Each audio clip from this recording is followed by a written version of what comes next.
Good morning ബെലവൻ, നിങ്ങൾക്കെല്ലാവർക്കും സ്വാഗതം. എത്ര പേര് നമ്മളെ ഓൺലൈനിൽ കേൾക്കുന്നുവല്ലോ, നിങ്ങൾക്കെല്ലാവർക്കും ഞങ്ങളെ ഫേസ്ബുക്കിൽ നോക്കാവുന്നതാണ്. നമ്മുടെ handle @beloved sons of God എന്നാണ്. എത്ര പേർ ഞങ്ങളെ യൂട്യൂബിൽ കേൾക്കുന്നുവോ നിങ്ങൾക്കെല്ലാവർക്കും ഈ വീഡിയോയുടെ താഴെ ഒരു ലിങ്ക് ഉണ്ടാവും. ആ ലിങ്കിൽ ഒരു PDF ഫയലുണ്ട്. ഇന്ന് നമ്മൾ വായിക്കുന്ന എല്ലാ വചനങ്ങളും നിങ്ങൾക്കതിൽ നിന്ന് ലഭിക്കുന്നതാണ്. ഈ ഞായറാഴ്ച നമ്മൾ കഴിഞ്ഞ ആഴ്ച എവിടെ നിർത്തിയോ അവിടെ നിന്നാണ് തുടങ്ങുന്നത്. ഇന്നത്തെ മുഖ്യ ടൈറ്റിൽ എന്ന് പറയുന്നത് നിങ്ങളെ നീതിമാന്മാരാക്കാൻ യേശു പാപമായി തീർന്നു. എത്ര പേർ എലിസ്റ്ററിൻ്റെ സാക്ഷ്യം ഓർക്കുന്നു? കഴിഞ്ഞ ആഴ്ചയിൽ നമ്മളുമായി പങ്കുവച്ചത്. അവൻ സാക്ഷ്യം പറഞ്ഞു എങ്ങനെയാണ് ജോലിയിൽ സാലറിയിൽ ഉയർച്ച ലഭിച്ചതെന്ന്.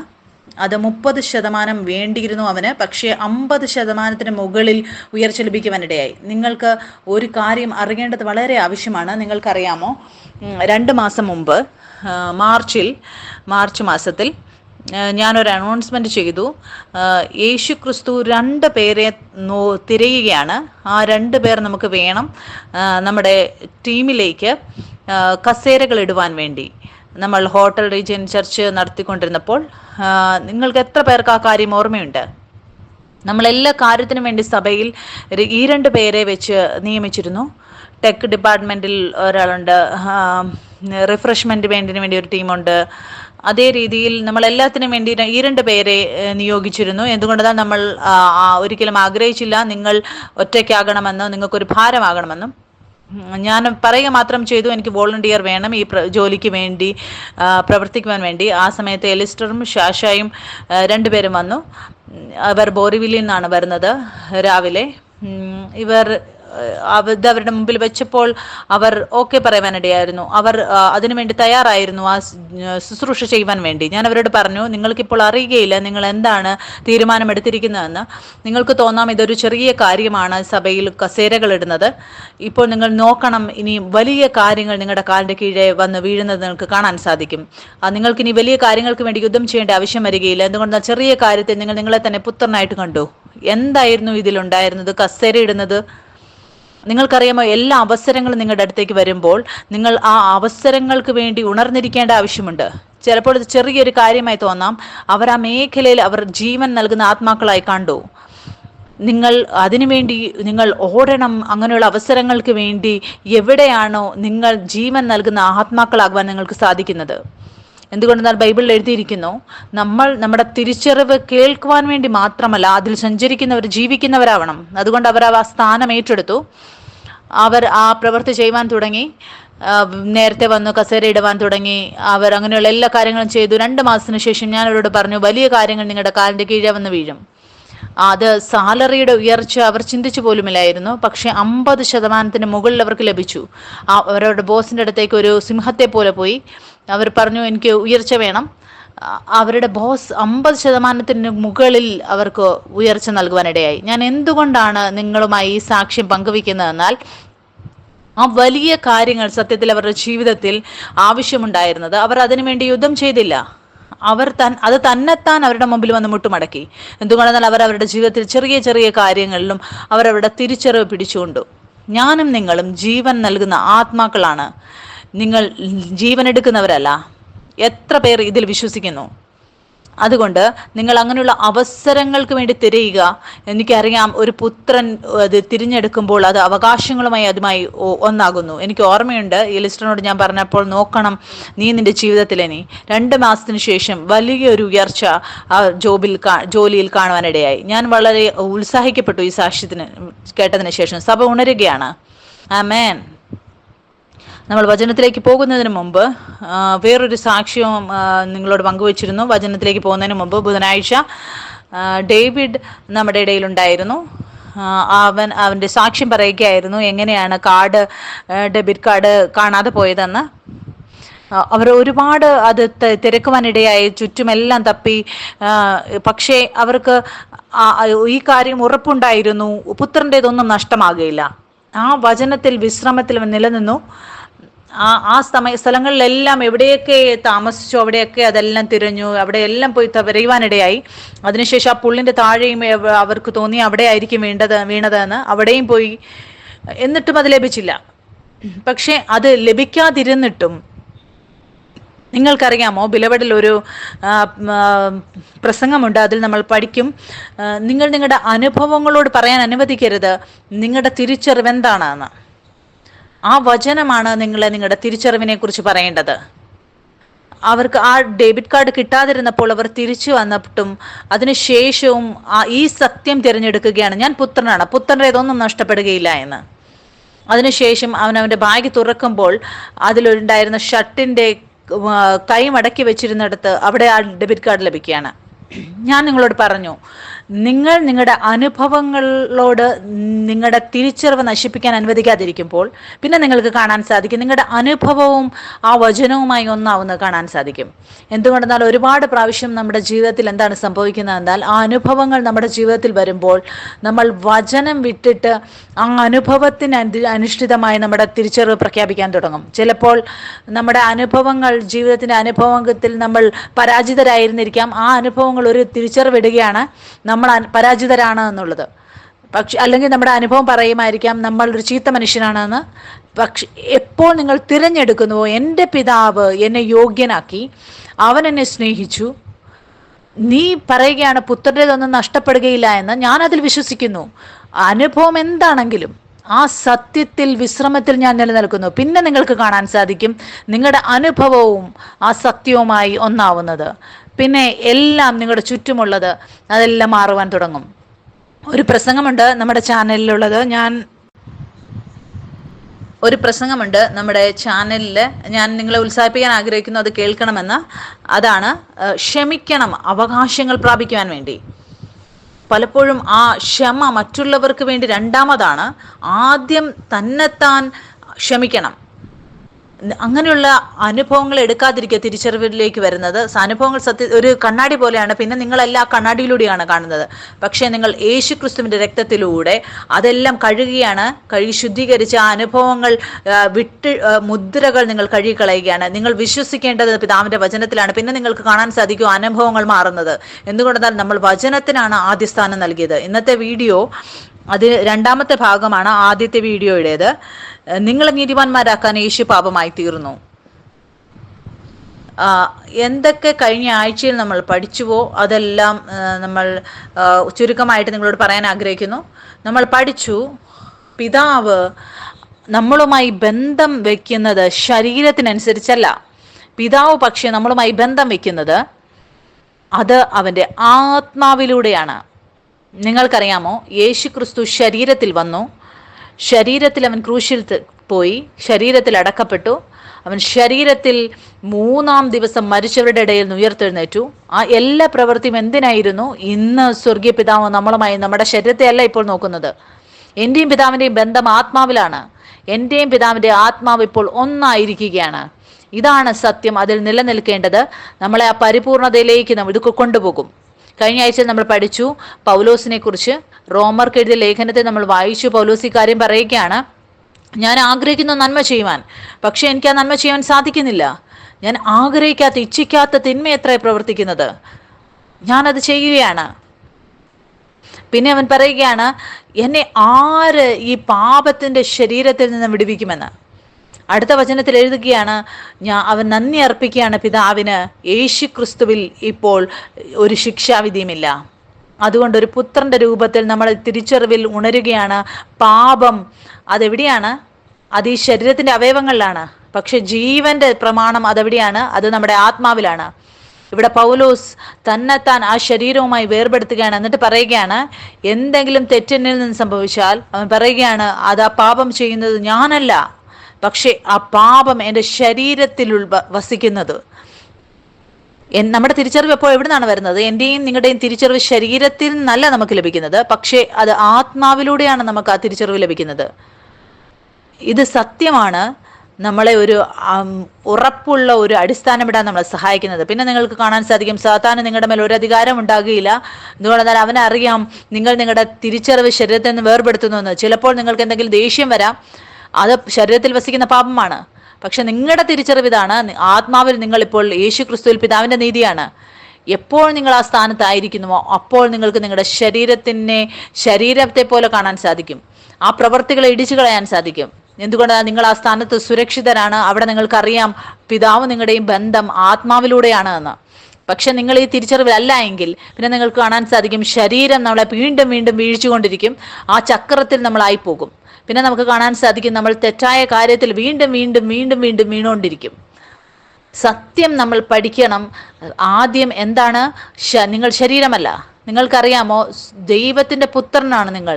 എന്റെയും നിങ്ങളുടെയും വീണ്ടും ജനനം നടന്നപ്പോൾ നമ്മൾ യേശു ക്രിസ്തുവിൽ പിതാവിന്റെ നീതിയായിരിക്കുന്നു. നമ്മൾക്ക് തെറ്റ് സംഭവിക്കാം, പക്ഷെ നമ്മൾ ആ സ്ഥാനത്ത് നിലനിൽക്കുകയില്ല. ആ സ്ഥാനം പുറത്തു വരാൻ നിങ്ങൾക്ക് തോന്നാം നിങ്ങൾക്ക് എന്തെങ്കിലും ചീത്ത സ്വഭാവത്തിലാണ് എന്ന്. നിങ്ങൾ ഈ സത്യത്തിൽ ഉണരേണ്ടത് വളരെ ആവശ്യമാണ്. യേശു ക്രിസ്തുവിൽ നിങ്ങൾ പിതാവിന്റെ നീതിയാണ്. അവൻ നമ്മളെ പാപിയുടെ രൂപത്തിലല്ല, അവന്റെ പ്രിയ പുത്രന്റെ രൂപത്തിലാണ് കാണുന്നത്. നമ്മൾ പഠിച്ചു എങ്ങനെയാണ് പാപം നമ്മൾ ചെയ്യുന്ന അല്ല പാപം. നിങ്ങൾക്കറിയാം എന്തുകൊണ്ടെന്നാൽ ആദം പാപം ചെയ്തു. ആദമിൽ നിന്ന് ജനിച്ചവരെല്ലാം ബൈബിളിൽ എഴുതിയിരിക്കുകയാണ് അവർ ജന്മനാ പാപികളായി എണ്ണപ്പെട്ടു. കഴിഞ്ഞ ആഴ്ചയിൽ നമ്മൾ റോമർക്ക് എഴുതിയ ലേഖനത്തിൽ വായിച്ചു. 6-ാം അധ്യായത്തിൽ നമ്മൾ പഠിച്ചു ആദം പാപം ചെയ്തതുകൊണ്ട് നമ്മളെല്ലാം പാപികളായി എണ്ണപ്പെട്ടു. ഇപ്പോൾ നമ്മൾ അറിയുന്നു യേശു ക്രിസ്തു നീതിമാനായിരിക്കുന്നത് കൊണ്ട് ആരൊക്കെ അവനിൽ നിന്ന് ജനിക്കുന്നുവോ അവരെല്ലാം, അതിന്റെ അർത്ഥം എന്താണ്? വീണ്ടും ജന്മം. ആരിൽ നിന്നാണ് വീണ്ടും ജന്മം പ്രാപിച്ചത്? യേശു ക്രിസ്തുവിലൂടെ ജനിച്ചവരാണ്. യേശു ക്രിസ്തുവിലൂടെ ഇപ്പോൾ ഞാനും നിങ്ങളും നീതിമാന്മാരാക്കപ്പെട്ടിരിക്കുന്നു. അതുകൊണ്ട് എല്ലാവരും ആദമിൽ നിന്ന് ആരൊക്കെ ജനിച്ചിട്ടുണ്ടോ അവർ നല്ല പ്രവൃത്തി ചെയ്താലും അത് നന്മയായി എണ്ണപ്പെട്ടിരുന്നില്ല. പിന്നെയും അവർ പാപികളാണ്, അവർ നന്മ ചെയ്താലും. അതുപോലെ ഇപ്പോൾ നിങ്ങൾ യേശു ക്രിസ്തുവിന്റെ നീതിയിൽ ജനിച്ചിരിക്കുന്നത് കൊണ്ട് ചിലപ്പോൾ വീണിരിക്കാം, എന്നാലും നിങ്ങൾ ചീത്തയാവുകയില്ല. നിങ്ങൾ ഇപ്പോഴും യേശു ക്രിസ്തുവിൽ പിതാവിന്റെ നീതിയാണ്. എന്തുകൊണ്ടെന്നാൽ ആ തിരിച്ചറിവ് നമ്മുടെ പ്രവൃത്തിയിലല്ല അധിഷ്ഠിതമായിരിക്കുന്നത്, അത് യേശു ക്രിസ്തുവിന്റെ രക്തത്താൽ സ്ഥാപിക്കപ്പെട്ടിരിക്കുകയാണ്. എന്റെയും നിങ്ങളുടെയും പിതാവുമായിട്ടുള്ള ബന്ധം യേശു ക്രിസ്തുവിന്റെ രക്തത്തിലൂടെയാണ്. കഴിഞ്ഞ ആഴ്ച നമ്മൾ പഠിച്ചു എങ്ങനെയാണ് ആദം പാപം ചെയ്തപ്പോൾ എല്ലാ മനുഷ്യരും പാപികളായി എണ്ണപ്പെട്ടത്. സ്വർഗീയ പിതാവ് എങ്ങനെയാണ് ആ ആളുകളെ ഇപ്പോഴും അനുഗ്രഹിക്കാൻ അവരെ സാധിച്ചത്? അവരെങ്ങനെയാണ് അവനവന്റെ നന്മ പ്രകടിപ്പിച്ചത്? പഴയ നിയമത്തെ നമുക്കറിയാം, ആ യാഗങ്ങളായിരുന്നു കുഞ്ഞാടിന്റെ യാഗം. എന്തുകൊണ്ടായിരുന്നു ആ യാഗത്തിന്റെ ആവശ്യം? അത് രക്തത്തിലൂടെ ആവശ്യമുണ്ടായിരുന്നു. ഒരു വഴിയൊരുക്കുകയാണ് പിതാവ് ഇപ്പോഴും അവരുടെ മക്കളെ അനുഗ്രഹിക്കാൻ വേണ്ടി. അതുകൊണ്ട് പുതിയ നിയമത്തെ നമുക്ക് കാണാൻ സാധിക്കും യേശു ക്രിസ്തുവിനെ ലോകത്തിന്റെ കുഞ്ഞാടെന്നാണ് പറഞ്ഞത്. എന്തുകൊണ്ടെന്നാൽ യേശു ക്രിസ്തുവിന്റെ രക്തത്തിലൂടെ ഒരേ ഒരു യാഗത്താൽ സ്വർഗീയ പിതാവ് അവന്റെ ആളുകളെ അനുഗ്രഹിക്കാൻ വേണ്ടി. എന്തുകൊണ്ട്? രക്തത്തിന്റെ വിലയാണിത്. കഴിഞ്ഞ ആഴ്ച നമ്മൾ പഠിച്ചു എന്തുകൊണ്ടാണ് ഒരു രാജാവിന്റെ മക്കൻ ആ രാജാവിന്റെ എല്ലാ അവകാശങ്ങളും പ്രാപിക്കുന്നത്. എന്താണ്? ഞാനും നിങ്ങളും നമുക്കവിടെ പോയിട്ട് അവർ പറയാൻ സാധിക്കുമോ രാജാവിൻ്റെ അടുത്ത് ഞങ്ങൾ ഇവരുടെ സഹോദരനാണ് സഹോദരിയാണ് എന്ന്? അവരെന്ത് പറയും? അവർ നമ്മുടെ രക്തത്തിൽ നിന്ന് DNA ചെക്ക് ചെയ്യും, അവർ അത് പരിശോധിക്കും. എന്തുകൊണ്ടെന്നാൽ ആ എല്ലാ അവകാശങ്ങളും അവർ രക്തവുമായി ബന്ധപ്പെട്ടിരിക്കുന്നു. അതുപോലെയാണ് രാജ്യം പ്രവർത്തിക്കുന്നത്. ആ രാജ്യത്ത് ജനിക്കേണ്ടത് ആവശ്യമാണ്. ഒരു രാജാവിൻ്റെ മകന് മാത്രമേ ആ അവകാശങ്ങൾ ആ രക്തത്തിലൂടെ പ്രാപിക്കാൻ സാധിക്കൂ. എന്തുകൊണ്ടെന്നാൽ അതൊരു വാഗ്ദത്തമാണ്. അതുപോലെയാണ് എന്റെയും നിങ്ങളുടെയും എല്ലാ അവകാശങ്ങളും യേശു ക്രിസ്തുവിന്റെ രക്തവുമായി ബന്ധപ്പെട്ടിരിക്കുന്നു. ഇന്ന് ഞാനും നിങ്ങളും ആ രക്തത്തിലൂടെയുള്ള സന്തതികളാണ്. ഇതാണ് നമ്മൾക്ക് വിശ്രമത്തിന്റെ നമ്മുടേതായ സ്ഥാനം. എന്തുകൊണ്ടെന്നാൽ നമ്മൾ അവനിൽ നിന്ന് വീണ്ടും ജന്മം പ്രാപിച്ചിരിക്കുന്നു. നമ്മുടെ ശരീരത്തിന്റെ പ്രവൃത്തികളെ നമുക്ക് ഇടിച്ചു കളയാൻ സാധിക്കും. ഇന്ന് നമ്മൾ പഠിക്കും പലപ്പോഴും ചീത്ത ശീലങ്ങൾ ഉണ്ടാവും. എങ്ങനെ ഇത് ശീലങ്ങളിൽ നിന്ന് പുറത്തു വരുമെന്ന് ചിന്തിക്കാം. നിങ്ങൾക്കറിയാമോ, നിങ്ങൾ പാപം ഏറ്റുപറയാൻ സാധിക്കും, നിങ്ങളുടെ പാപം ക്ഷമിക്കപ്പെടും. പക്ഷെ നിങ്ങൾ ആ പാപം നിർത്താൻ ആഗ്രഹിക്കുന്നുവെങ്കിൽ അതിനുവേണ്ടി എന്താണ് ചെയ്യേണ്ടത്? എനിക്ക് ഓർമ്മയുണ്ട്, കഴിഞ്ഞ ആഴ്ചയിൽ നമ്മൾ സംസാരിക്കുകയായിരുന്നു, ആർക്കെങ്കിലും രോഗമുണ്ടെങ്കിൽ നമ്മൾ ഏറ്റുപറയും യേശുവിന്റെ അടിപ്പിണരാൽ എനിക്ക് സൗഖ്യം വന്നിരിക്കുന്നു. ആർക്കെങ്കിലും കുറവുകൾ ഉണ്ടെങ്കിൽ നമ്മൾ പറയും യേശു ക്രിസ്തു ദരിദ്രനായി തീർന്ന കൃപയാൽ ഞങ്ങൾ ധനികനായിരിക്കുന്നു. പക്ഷെ പാപം സംഭവിക്കുമ്പോൾ എന്താണ് പറയേണ്ടത്? എന്താണ് നമ്മളപ്പോൾ പറയേറ്റു പറയാൻ? അതിനുവേണ്ടി ആ പാപത്തിൽ നിന്ന് പുറത്തു വരാനുള്ള അടി എന്താണ്? ഞാൻ യേശു ക്രിസ്തുവിൽ പിതാവിന്റെ നീതിയാണ്. നിങ്ങൾക്കറിയാമോ, നിങ്ങൾ ഇത് ഏറ്റു പറയണം. ഇതാണ് സത്യം. മുന്നോട്ട് വചനത്തിലേക്ക് നമുക്ക് പോകാം. നമ്മൾ റോമർ അതിന്റെ 8-ാം അധ്യായം നമുക്ക് വായിക്കാം. സഭ ജീവിക്കുന്നു, അത് ഉണരുകയാണ്. ഇവിടെ എഴുതിയിരിക്കുകയാണ്, അതുകൊണ്ട് ഇപ്പോൾ ക്രിസ്തുവേശുവിലുള്ളവർക്ക് ഒരു ശിക്ഷാവിധിയുമില്ല. ഈ വചനങ്ങൾക്ക് മുമ്പാണ് പൗലോസ് പറയുന്നത്, ഞാൻ നന്മ ചെയ്യാൻ ആഗ്രഹിക്കുന്നു, പക്ഷെ എനിക്ക് ചെയ്യാൻ സാധിക്കുന്നില്ല. ചെയ്യാൻ ആഗ്രഹിക്കാത്ത തിന്മ എത്ര ഞാൻ പ്രവർത്തിക്കുന്നതെന്ന്. വചനത്തിൽ എഴുതിയിരിക്കുകയാണ്, അതുകൊണ്ട് ഇപ്പോൾ ക്രിസ്തുവേശുവിലുള്ളവർക്ക് ഒരു ശിക്ഷാവിധിയുമില്ല. ജീവൻ എന്തുകൊണ്ടാണ്? ശരീരത്തിനനുസരിച്ചല്ല, ആത്മാവിനനുസരിച്ചാണ് ജീവിക്കുന്നത്. ജീവന്റെ ആത്മാവിന്റെ പ്രമാണം എനിക്ക് പാപത്തിന്റെയും മരണത്തിന്റെയും പ്രമാണത്തിൽ നിന്ന് ക്രിസ്തുവേശുവിൽ സ്വാതന്ത്ര്യം വരുത്തിയിരിക്കുന്നു. ജഡത്താലുള്ള ബലഹീനത നിമിത്തം ന്യായപ്രമാണത്തിന് കഴിയാഞ്ഞതിനെ സാധിപ്പാൻ ദൈവം തന്റെ പുത്രനെ പാപജഡത്തിന്റെ സാദൃശ്യത്തിലും പാപം നിമിത്തവും അയച്ചു. പാപത്തിന് ജഡത്തിൽ ശിക്ഷ വിധിച്ചു. ജഡത്തെയല്ല, ആത്മാവിനെ അത്ര അനുസരിച്ച് നടക്കുന്ന നമ്മിൽ ന്യായപ്രമാണത്തിന്റെ നീതി നിവൃത്തിയാകേണ്ടതിന് തന്നെ. ജഡസ്വഭാവമുള്ളവർ ജഡത്തിനുള്ളതും ആത്മസ്വഭാവമുള്ളവർ ആത്മാവിനുള്ളതും ചിന്തിക്കുന്നു. മുന്നോട്ട് 5-ാം വാക്യത്തിൽ എഴുതിയിരിക്കുകയാണ്, ജഡസ്വഭാവമുള്ളവർ ജഡത്തിനുള്ളതും ആത്മസ്വഭാവമുള്ളവർ ആത്മാവിനുള്ളതും ചിന്തിക്കുന്നു. ജഡത്തിന്റെ ചിന്ത മരണം, ആത്മാവിന്റെ ചിന്തയോ ജീവനും സമാധാനവും തന്നെ. ജഡത്തിന്റെ ചിന്ത ദൈവത്തോട് ശത്രുത്വമാകുന്നു. അത് ദൈവത്തിന്റെ ന്യായപ്രമാണത്തിന് കീഴ്പ്പെടുന്നില്ല, കീഴ്പ്പെടുവാൻ കഴിയുന്നതുമല്ല. ജഡസ്വഭാവമുള്ളവർക്ക് ദൈവത്തെ പ്രസാദിപ്പിക്കാൻ കഴിവില്ല. നമ്മൾ പഠിച്ചു എങ്ങനെയാണ് അങ്ങനെയൊരു തലമുറ സഭകളിൽ ആഗ്രഹിക്കുന്നത് വിശുദ്ധരാകണം, ശരീരത്തിൽ വിശുദ്ധരാകണമെന്ന്. അതൊരിക്കലും സാധ്യമല്ല. എന്തുകൊണ്ടാണ്? ശരീരത്തിൽ പാപത്തിന്റെയും മരണത്തിന്റെയും പ്രമാണമുണ്ട്. നിങ്ങൾക്ക് അങ്ങനെ ചിന്തിച്ച് സഞ്ചരിക്കാൻ സാധിക്കും. പക്ഷെ ആ മനുഷ്യൻ ഒരു ദിവസം വീഴും. എന്തുകൊണ്ടെന്നാൽ ഈ ശരീരത്തിൽ വിശുദ്ധി പ്രാപിക്കാൻ ഒരിക്കലും സാധ്യമല്ല. അതിനാണ് യേശു ശരീരത്തിൽ വന്നത്. അവൻ ശരീരത്തിൽ യാഗമായി തീർന്നു. എന്തിനെന്നാൽ ഞാനും നിങ്ങളും ശരീരത്തിൽ ഒരിക്കലും ആ വിശുദ്ധി പ്രാപിക്കാൻ നമുക്ക് സാധിക്കയില്ലായിരുന്നു. അതുകൊണ്ടാണ് എഴുതിയിരിക്കുന്നത്, ന്യായപ്രമാണം പൂർത്തീകരിക്കപ്പെട്ടു യേശു ക്രിസ്തുവിന്റെ ശരീരത്തിലൂടെ. എന്തിന്? ഇന്ന് ഞാനും എൻ്റെയും നിങ്ങളുടെയും മുകളിൽ ശിക്ഷാവിധി ഇല്ലാതിരിക്കാൻ. എൻ്റെയും നിങ്ങളുടെയും വിശുദ്ധി അതൊരു സമ്മാനമാണ്, അതൊരു ദാനമാണ് നമ്മൾ പ്രാപിക്കേണ്ടത്. വചനത്തിൽ എഴുതിയിരിക്കുകയാണ്, നിങ്ങൾ നീതിയിൽ ഉണരുക, പാപം ചെയ്യാതിരിക്കുക. എത്രയധികം നിങ്ങൾ നിങ്ങളുടെ തിരിച്ചറിവിൽ ഉണരുന്നുവോ, പിന്നെ നിങ്ങൾക്ക് അങ്ങനെയുള്ള ശരീരത്തിൽ ഉത്ഭവിക്കുന്ന പ്രവർത്തികളെ ഇടിച്ചു കളയാൻ സാധിക്കും. പക്ഷേ ഈ സത്യം അറിഞ്ഞുകൊണ്ട് നമ്മൾ യേശു ക്രിസ്തുവിൽ പിതാവിന്റെ നീതിയാണ് എന്ന് അറിഞ്ഞുകൊണ്ടായിരിക്കണം. മുന്നോട്ട് 9-ാം വാക്യത്തിൽ എഴുതിയിരിക്കുകയാണ്, നിങ്ങളോ ദൈവത്തിന്റെ ആത്മാവ് നിങ്ങൾ വസിക്കുന്നു എന്ന് വരികിൽ ജഡസ്വഭാവമുള്ളവരല്ല, ആത്മസ്വഭാവമുള്ളവരത്രേ. ഇപ്പോൾ ഞാനും നിങ്ങളും ശരീരത്തിൽ സ്വഭാവത്തിലുള്ളവരാണോ? അല്ല. നമ്മൾക്കിപ്പോൾ തിരിച്ചറിവ് ലഭിച്ചത് ശരീരത്തിലാണോ? നമ്മൾ ഈ ശരീരത്തിലാണ്, പക്ഷേ നമ്മൾ ഈ ശരീരത്തിൻ്റെതല്ല. എഴുതിയിരിക്കുകയാണ്, ശരീരത്തോട് പറയാൻ അനുവദിക്കാതിരിക്കുക, നിങ്ങൾ ആരാണ് എന്ന്. ചിലപ്പോൾ രോഗത്തിന്റെ ലക്ഷണങ്ങൾ നിങ്ങൾക്ക് ശരീരത്തിൽ കാണാമായിരിക്കാം. ആ രോഗമായിട്ട് തോന്നാം. നമ്മൾ വിലപെടൽ കണ്ടു. എങ്ങനെയാണ് ഒരുപാട് പേർക്ക് ക്യാൻസറിന്റെ ലക്ഷണങ്ങൾ കണ്ടത്? അവരോട് പറഞ്ഞു ശരീരത്തിൽ ക്യാൻസർ ഉണ്ട്, രോഗമുണ്ട് എന്ന്. പക്ഷെ അതിനെ കഴിഞ്ഞ് വലിയ സത്യം ഇതാണ്, യേശു ക്രിസ്തുവിൽ നിങ്ങൾ പിതാവിന്റെ നീതിയാണ്. പരിശുദ്ധാത്മാവ് നിങ്ങളുടെ ഉള്ളിലുണ്ട്. അവൻ ഈ നാശകരമായ ശരീരത്തിന് ജീവൻ നൽകും. ആ വലിയ നിയമം, ആ ജീവൻ എപ്പോഴും മരണത്തെ ഭക്ഷിച്ചു കളയും, തിന്നുകളയും. ബൈബിൾ നമ്മളെ ഉത്സാഹിപ്പിക്കുകയാണ്, തന്നെത്താൻ നോക്കുക, യേശു ക്രിസ്തുവിൽ നമ്മൾ ഇരിക്കുന്നതായിട്ട് വിശ്വസിക്കുക. ഇവിടെ നമുക്ക് വായിക്കാം, ദൈവത്തിന്റെ ആത്മാവ് നിങ്ങൾ വസിക്കുന്നു എന്ന് വരികിൽ ജഡസ്വഭാവമുള്ളവരല്ല, ആത്മസ്വഭാവമുള്ളവരത്രേ.